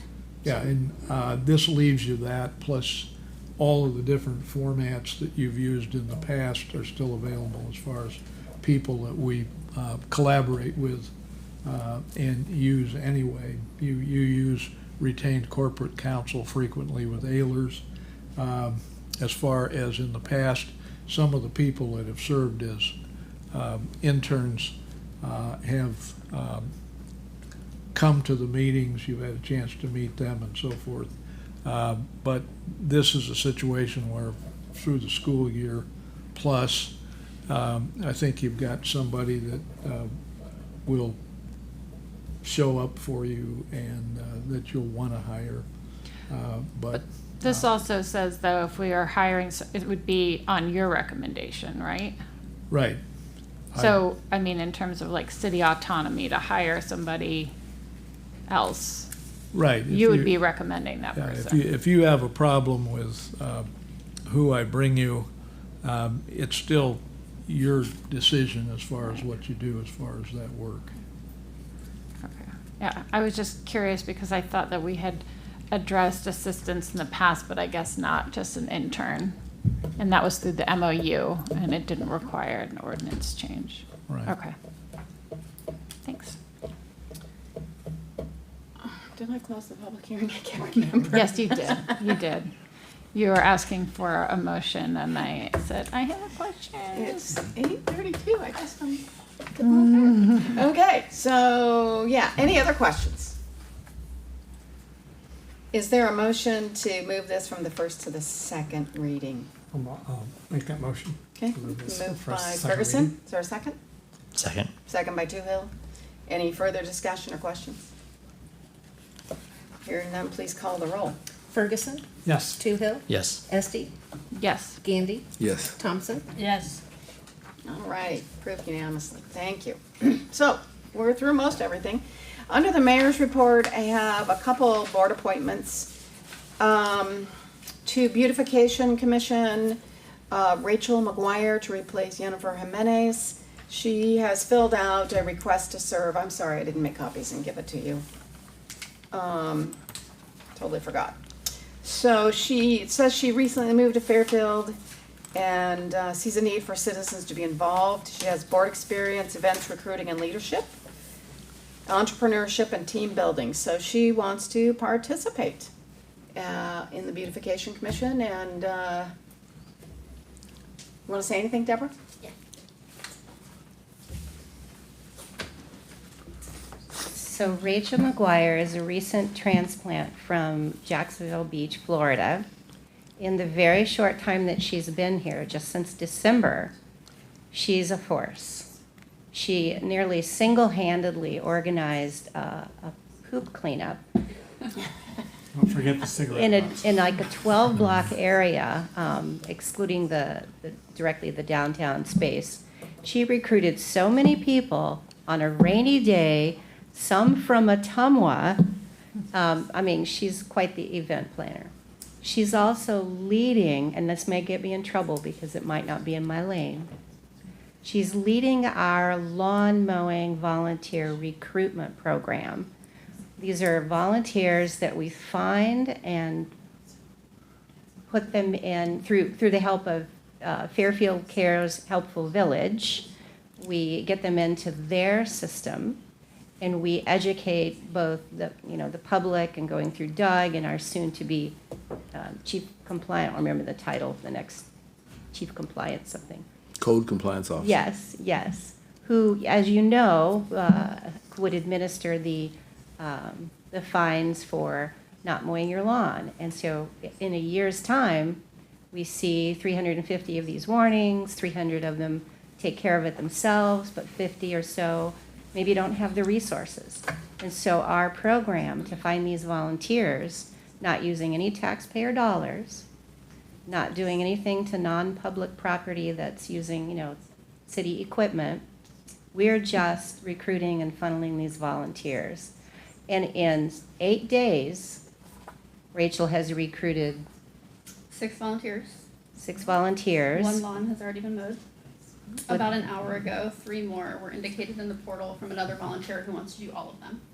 Wow. So doing good so far. So people will be able to request that their lawn be mowed, or sticks be picked up, or gardening, or whatever that they can't do because they're elderly, they want to age in place, maybe they had surgery, maybe they just, can no longer push the lawnmower, whatever the case may be. Or they're just trying to avoid a fine, and maybe they're needing some help finding someone they can pay going forward. Our goal is to just eliminate the city having to mow lawns. Right now, they mow every Friday, all day, every Friday, just zip through town. We want to eliminate that. This is She's gonna community-wide? Citywide? Citywide, not Main Street, citywide. And again, they're working through Fairfield Cares, so Yeah. they're just really recruiting people. It's great. It's great. It's a great thing. All righty, with that, I would take a motion. I mean, you can't not motion this, people, right? So moved. You can't, no. So moved. Moved by Gandy, I will enthusiastically second. second by Ferguson. All those in favor say aye. Aye. All those opposed, same sign. Thank you. You're approved. Got something to say? Thank you very much. It's an honor, and I look forward to helping make Fairfield beautiful. Great, thank you very much. Thank you. Our next appointee, Public Art Commission, this is Alicia Hall to replace Tyler Malone. Tyler, runs the Iowa Dance Academy, Iowa Dance Collective, and is really, really busy. And so Alicia has spoken up, and she's here too. Alicia, you want to come up here and just introduce yourself really quickly? Why don't you tell really quickly what you do for a day job and how you've helped Main Street? Hello, everyone. I'm Alicia Hall. I am a transplant. I'm originally from New York, but I moved to lovely Fairfield about 5 years ago because of Bovard. I have fallen in love with stained glass, and I've been doing it for over a decade. And I love his history and keeping things beautiful and pristine and restoring them and doing what's right for that history. And when I saw that I could help with Main Street when we were filling out that application and doing all the lead work, running around and making the maps and making more maps, and I loved helping out the city and talking to people. So, it's just, I appreciate being able to, lend a hand. Great. And she would be the representative, again, from Main Street onto the Public Art Commission, so we'd have that crossover. That's great. Great. Cool. So I would take a motion to approve Alicia. So moved. Moved by Esty, Second. second by Toohill. All those in favor say aye. Aye. All those opposed, same sign. Thank you. Congratulations. This is an FYI for the community, all those people that have Airbnbs. What we're discovering is that a lot of people haven't registered with the city yet, so we would like for you to come and register with the city. And when I looked on the site, it said there were 61 locations in Fairfield. However, I would say approximately 15 of those are, again, give or take. Some of those are not in city limits, so we can't do, those don't apply.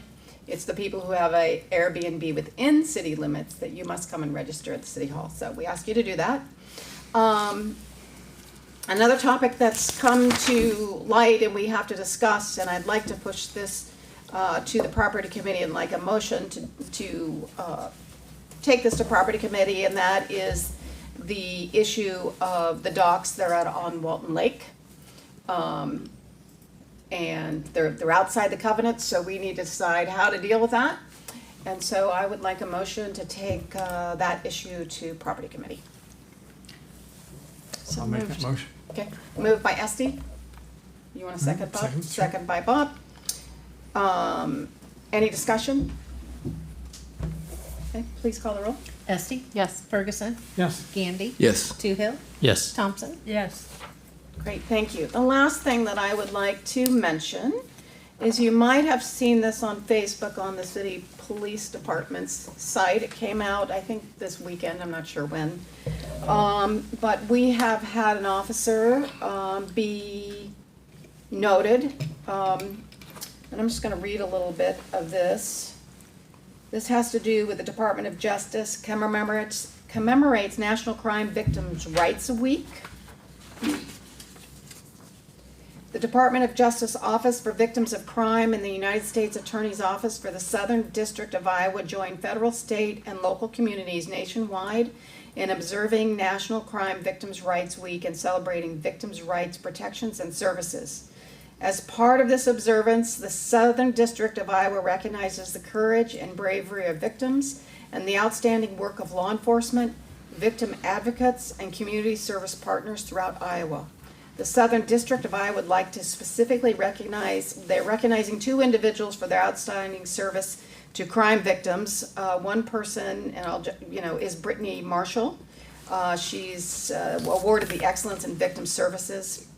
But the other person, which is part of our team, the Law Enforcement Victim Services Award, Braden Nelson of our Fairfield Police Department, nominated by the Jefferson County Attorney's Office for all his great work on multiple cases that he's done. During National Crime, oh, wait a minute. Yeah, I don't want to read that. I want to go back to this. The 2026 Law Enforcement Victim Service Award recognizes Fairfield Police Department Officer Braden Nielsen. Officer Nielsen graduated from Iowa Law Enforcement Academy in 2023. His work is praised for exhibiting a level of dedication to justice and victim advocacy that far surpasses his tenure in law enforcement and transcended of the traditional patrol officer responsibilities. Officer Nielsen's work has had tangible impact on the Fairfield community, including accountability in kidnapping, sexual exploitation, and sex offender register violation investigations. So thank you very much, Officer Nielsen. Great job. We're very proud of you, and we're really happy that you're part of this team. Okay, and there will be a service for him, well, a recognition service in a month, right? So it's in May, not April. So we haven't missed it. Good. Okay. City attorney report. Yes. I have a few things, and I'm saving, let's see if we can send these around. I'm sending around a resolution that you may have on your tablets already, except we made a few name corrections and things in it, so I want you to have the actual resolution that I'm going to talk to you about in a little bit here. I do want to mention that last Tuesday night, we had a nice representation from the city.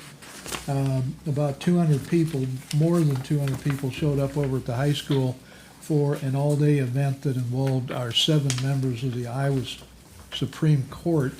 They haven't been in Fairfield in bank or as full body in about the last 35 years.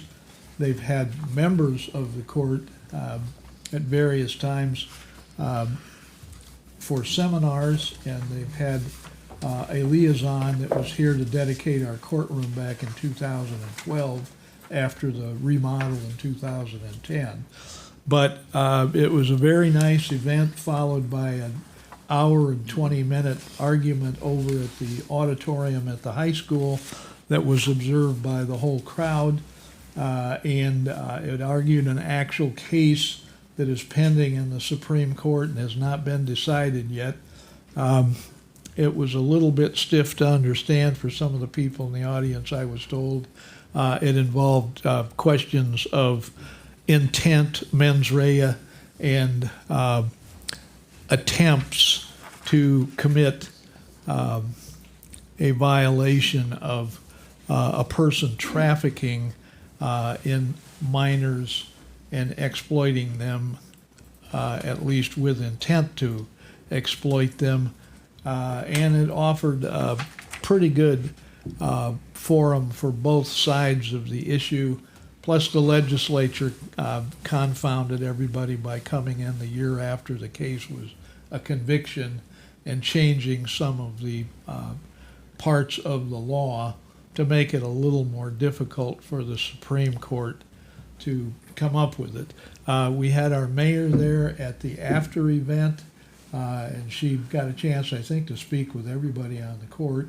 We had members of council. I know Paul had a chance to speak with several of the different people on the court. Some of the people on the court know us from coming down for our bench bar every 2 years that we have as a seminar over at the convention center. But it's one of those events that it was very pleasing to see as many people in the community turn out. Probably about 30 or 40 of the audience were high school kids that got up, asked their own questions, got a chance to go shake hands and meet people from the Supreme Court that are doing the work. So it was a great event. It was a nice sort of a moment for the city to shine. And I hope we get a chance to do it again before too many years. 35 years is quite a spell to not have the full group here. Second thing I want to mention is just something for a minute, and that is that we've had, courtesy of our city engineer and some scrutiny at one of the North Campus Village construction sites, some money tied up in lieu of a performance bond for about the past 5 years. We have a trust account escrow for that money.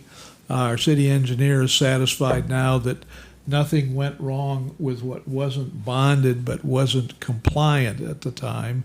So after 5 years, she and I are in agreement we'll release this money to the contractor. At some point, I will give you back a report on the $6,500 that's been escrowed instead of a performance bond purchase. That money will be given back to the contractor with the understanding that we have not had any complaints about the work, even though there was some questions about the chemistry involved in the sealant. Yeah. Yeah. The parts. So, that being said, did I miss anything, Mel? The only thing I will add, just clarifying. So the contractor was hired by North Campus Village. The escrow went to John Morrissey because we were taking over the system. And so this was a escrow or a warranty for the period after we took over the system, since there were portions of it that weren't in line with the plans and specs. But that's why none of this probably rings a bell to you guys. But it's because it wasn't a project that we bid, and it wasn't a bond that we would have issued originally. This was a follow-up as part of the acceptance of the project to come into the city's possession. All right. So we're not trying to throw you a curve. You may see something about it, and I'll have something more to mention at one of our next city attorney reports at our next meetings. I want to mention that we've got a district court hearing on Mr. Goodman's property, which has been elevated from a civil infraction case to a 657A district court case. Mr. Goodman has been staying out of the state of Iowa. We've had a couple of hearings where he was supposed to be here personally. I'm going to ask the court to set a pretrial conference on him as far as whether he's actually going to be back here physically present. I'm sure he's going to probably have some story about either his age, his health, or other reasons involved with the property, which is the oldest nuisance we have in the community right now. And one way or another, we're going to get the house up on North B Street It's resolved. the oldest. It's the oldest nuisance. It's the oldest nuisance. It goes back before 2010. And we've had it in front of the council. I think the most recent time was 2017. Other than that, we have ongoing things over at court in the civil infraction area that he has been found to have violated, but as far as the tear down of the property and the taking of the property, that's what we're after in 657A. That's a district court proceeding that usually takes a couple years, but right now it's probably going to take longer with the excuses of him being in Florida, him being nearly 80 years old, and him being in a situation where he says he's got other things that are conflicting him. So at this point, the district court is probably going to have to tell him what he's facing if he doesn't show. And he's also counterclaimed against the city, saying that we deprived him of the interest on his money that is escrowed on that site. However, it's in an account with his name on it at the credit union, and whatever it isn't earning, it isn't because something the city didn't do, it's because his account has been something that, rather than him taking it in front of a judge with the credit union, he's only complained to us. So we're just a joint name on the account at this point. Just get it torn down, John. Yeah. One of these However quickly we can times do we'll it. have a judgment to that effect, but we are going forward and having a pretrial conference on that. I was going to walk you through something that affects the Polk County Attorney's Office and is another invasion by the Iowa legislature in our what I want to call it, home rule rights here. There's a Senator Holt right now that's questioning a what I call alternatives procedures program that the county attorney in Polk County undertook. We are probably in a situation where we have enough nuisances and so forth that we might want to have an alternative program here. I'm probably going to talk with our legislators about Senator Holt's hesitance to see that program that the Polk County Attorney's Office is using as an alternative allowed to continue. I basically am hesitant to see the legislature start restricting us as far as things that we can use as an alternative method of getting things done without necessarily having trials on each thing that we've got an issue on. Some of our old nuisance cases and so forth, there are things that we can do by bringing people in, not necessarily with the idea that we're going to put them through another trial. So enough said about Senator Holt, but I expect there's going to be more in the legislature and probably an ongoing, maybe Des Moines Register front page story about the Polk County Attorney's Office arguing with Senator Holt about what he wants to restrict. The item that's been sent around to each of you is a resolution. We've talked about this in committees in the past, and we've had some discussion about it with a good detail given to us by Grow Fairfield and its executive director, Ed Malloy. What it is a resolution that permits the exchange of the loan principal that we hold on Sunrise Trail Village or Sunrise Trail subdivision for $200,000. The resolution authorizes an exchange for a piece of property that Grow Fairfield owns in fee simple and has been appraised. And we've talked about that before too, as far as it having a significant value. That value and the appraisal that is in our hands is $350,000. The note and loan that has to do with Sunrise Trail affording us an opportunity to repay that note and loan in lot sales proceeds would be extinguished with a release and satisfaction of the note and mortgage in exchange for the city receiving 17.3 acres of development land, which is the land that happens to be the proposed site of the Kading Properties housing development up north of the Armory. And that particular site, as far as the opinion of the appraiser, is well worth the money.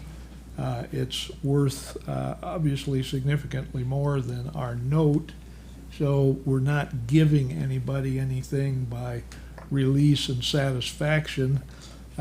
Also, however, with an expectation that when that would occur, if the city passes this resolution, the understanding would be that this land would become part of a incentivized contribution towards the project that Kading proposes, which ultimately is a $4 to $5 million development. Obviously, that's in the best interest of the city, and it's consistent with what we promised the neighborhood out there as far as more housing and not more industrialization in that side of the road up there in that neighborhood. So we've had someone from that area here tonight asking us questions about it. I believe both the Development Association and the city have kept their promises to the neighborhood as far as restricting how it's being developed. And I think this resolution makes it possible for us to make this exchange and stay on schedule with what is necessary to do to get Kading where they need to be before mid-June. Ed, is there anything you want to add to the discussion here?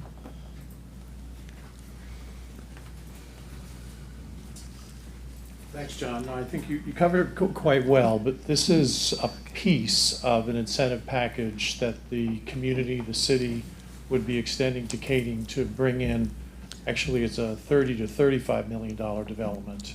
We got a chance to look at that the last time I was here to see that there are 30 buildings that are either 4, 5, or 6 plexes.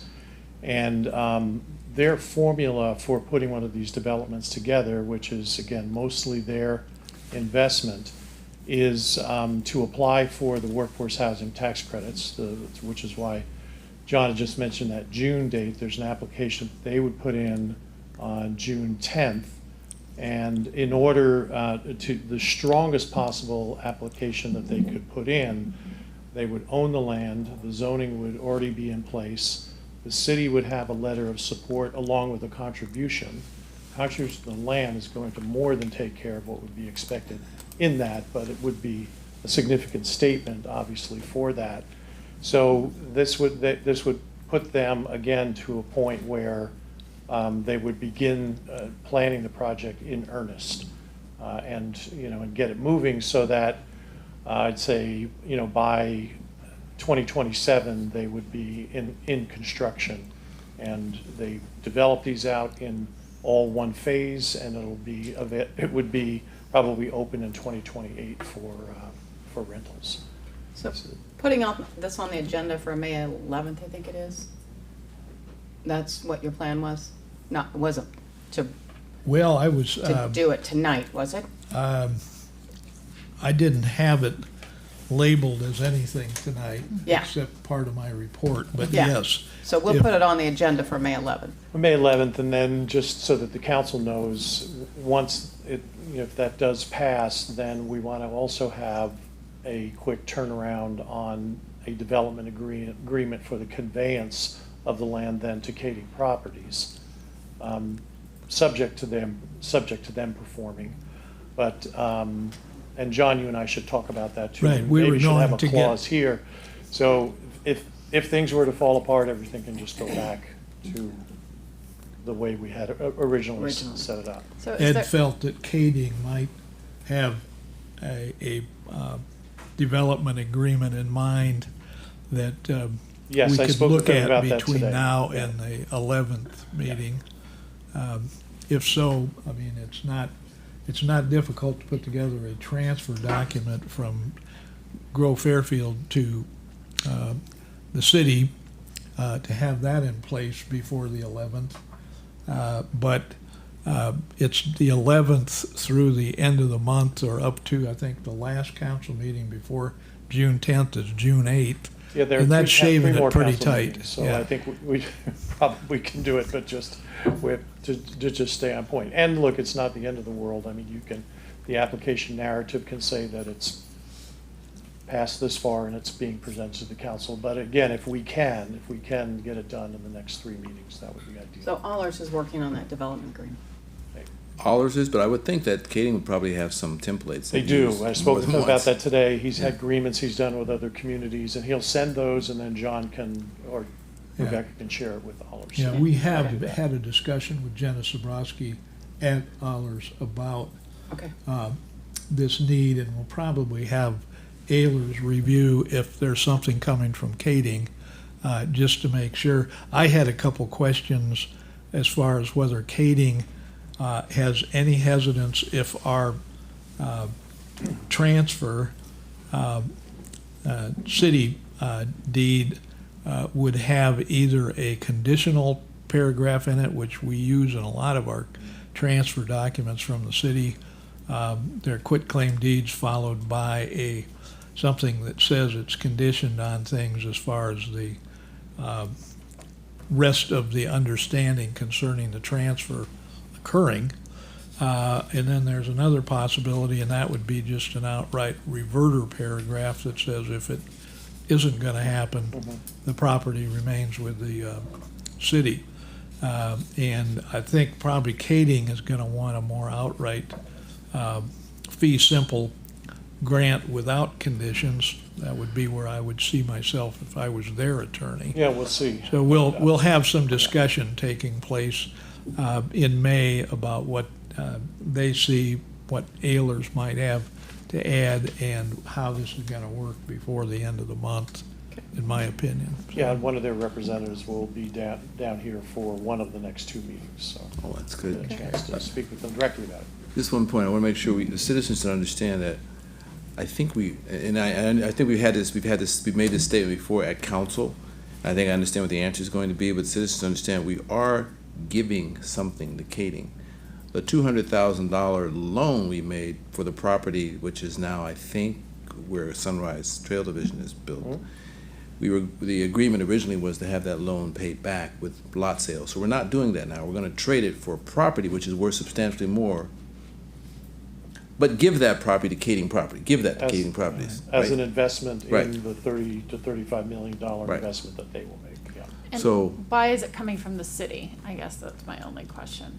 Well- It has to come from the city because we are, well, why does it come from the city? It's just, I think it just shows a stronger position to them as a partner with the city to do this type of development, that the land come from As the city. opposed to coming from FIDA, who now owns it, right?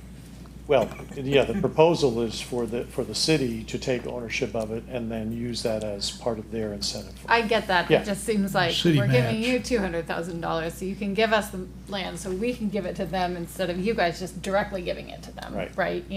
So I guess that just understanding that. Yeah, I mean, then what is the city going to give? I mean, if our organization is giving that, then there's an expectation that there's more of a cooperative partnership, that the city is going to be giving something also. Right. And what would that be? It could be something else.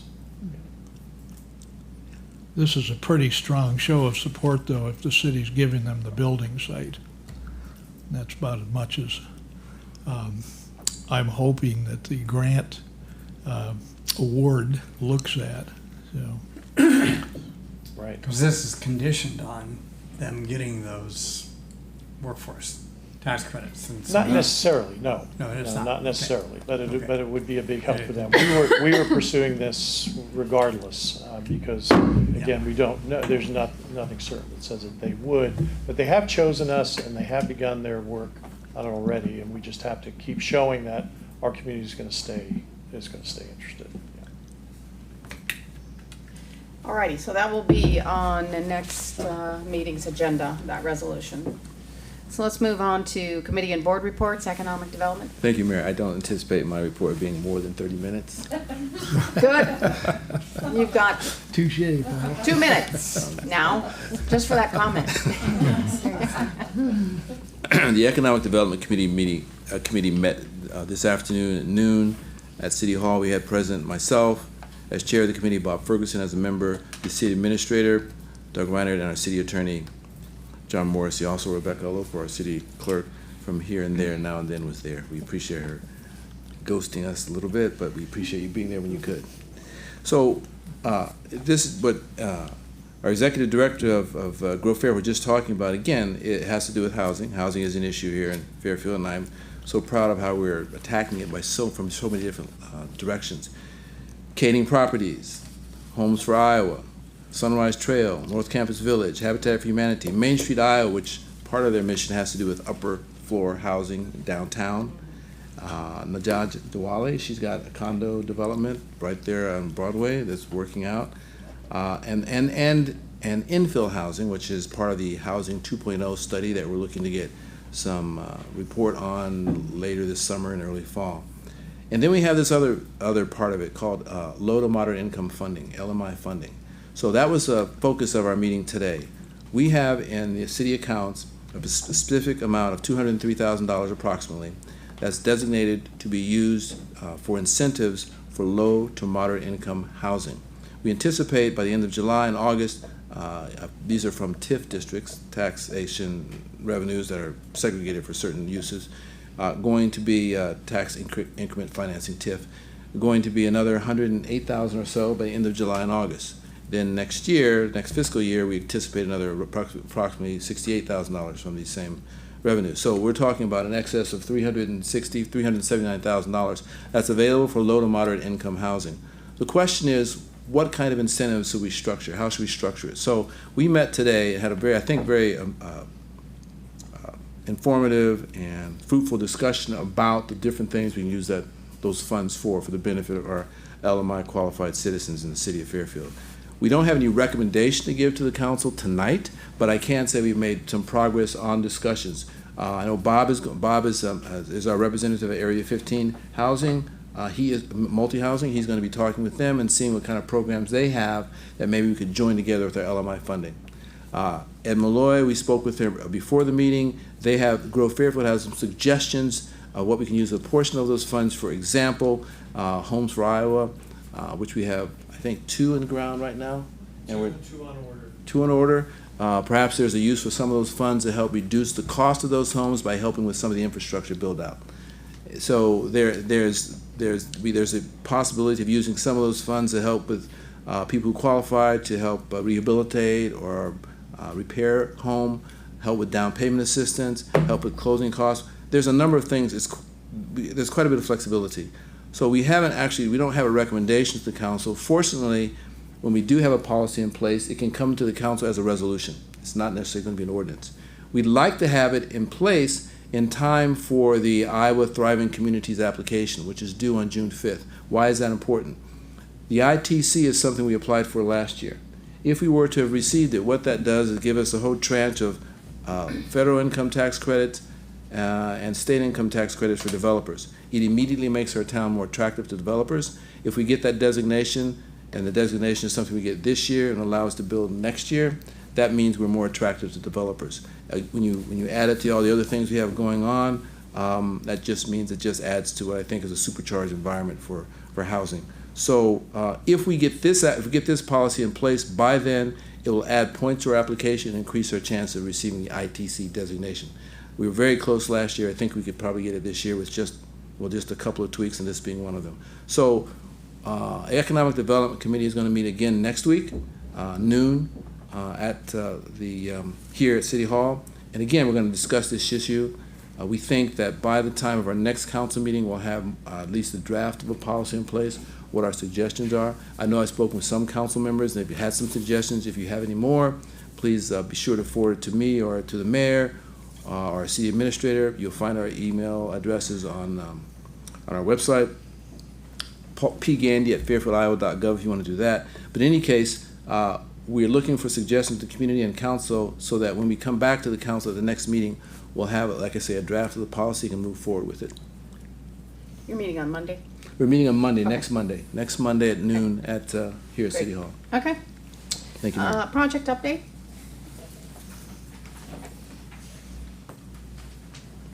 How many minutes do I get? 5. I don't have a lot to share because I knew we would be running late. Calvin let me know that the plaque recognizing Ed Felger's contribution was finally hung on the bathrooms. It got ordered late in the fall, and so they were waiting for warmer weather to get that placed on there, and so that was put on in the last couple weeks.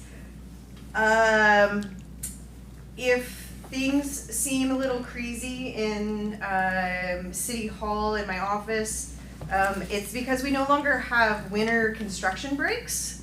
I think this is the busiest April I've ever seen. The city had contractors place a total of 1,000 tons of asphalt on Adams, which is around 5 blocks. And then out at Sunrise Trail, they poured about 500 feet of pavement out there, so about 2 blocks of pavement out there. So some years that's more pavement or road construction than we do in an entire summer. So it's not, it's not taking up my day to day, but I kind of, I was like, man, like construction season, I can't believe it's here already. And then I looked at the numbers, I'm like, oh, that's why it feels like a lot is going on, because a lot is going on in construction right now, despite it only being the end of April.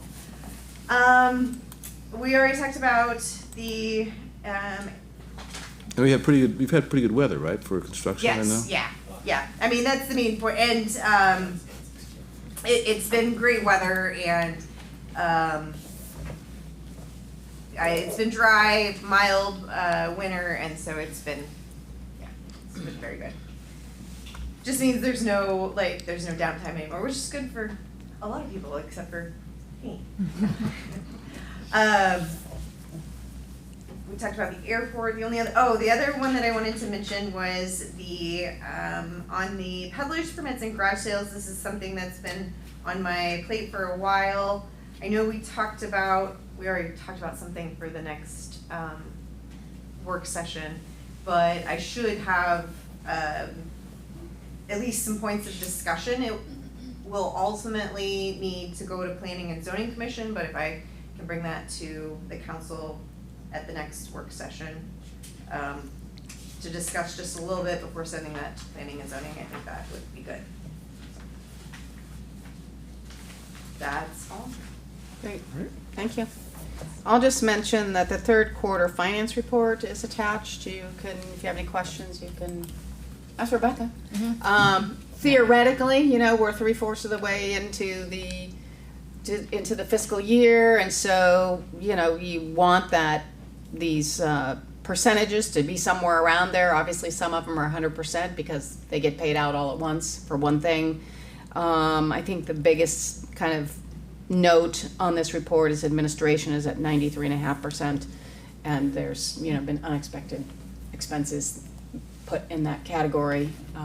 Walton for one, and so overall, if you have any other questions, you can check with Rebecca on that. But that's what that's there for your eyes to look at that. City Administrator report. And one big thing that the fire chief wanted me to bring up is April is burn month, and that the fire chief has the ability to issue permits now that April's over this week, but there's been quite a bit of fires and permitted burning and unpermitted burning going on. So we've had quite a bit of rain. However, if you do want to burn things, leaves, brush, what have you, make sure that you call EMA and the fire chief, which is the same person, Brett Farrell. But barbecue pits and fire pits are, and, you know, you can use those without a permit. But there's, again, as Melanie said, there's a lot of stuff going on. The street department is starting to do crack sealing. Crack sealing is extremely important and tedious because water is the #1 degradation of roads, which I've stated. And then I had a conversation with the Fairfield Media Center that apparently we have solar storms that can disrupt our live feeds, and I did not know this stuff. So if you have questions, ask Jason, because he knows all about this stuff. Other than that, we had a budget presentation last week. It went very well, and I've had some feedback, and I appreciate all of those that got to participate. I'm proud of our staff. I'm proud of our council. We've had a rough year, and you know, we always keep fighting the good fight. That's what we do, and I appreciate everything. And I said for questions. Any questions for our city administrator? Okay. One quick one. You touched on Walton a second ago, and I know there was a lot of talk about how long it would take to refill the lake. Do you want to mention real quick where we are at the lake level? So, from my understanding, yeah. So, my understanding that it was going to take about 14 inches of total rain to fill that lake. And, you know, people don't understand the watershed and how it works, what have you. We're within a few inches of that 14 inches. And I don't know what we've received for rain. yeah, so I didn't think about, you know, when we were lowering the water levels, I have a calendar, just every inch that it dropped. But I did not keep track of the rain. That's my error, I apologize. But I should have. But as the engineers were calculating with the watershed and runoff, it's getting close to being full. So very happy. We're within an inch or two of rain. So it's looking good. Very good. Good. Awesome. Okay, I'll take a motion to adjourn. So moved. Moved by Toohill. Second. By Esti. All those in favor say aye. Aye. Aye. All those opposed, same sign. Great, thank you. Meeting adjourned. Thanks, everybody, for staying so late.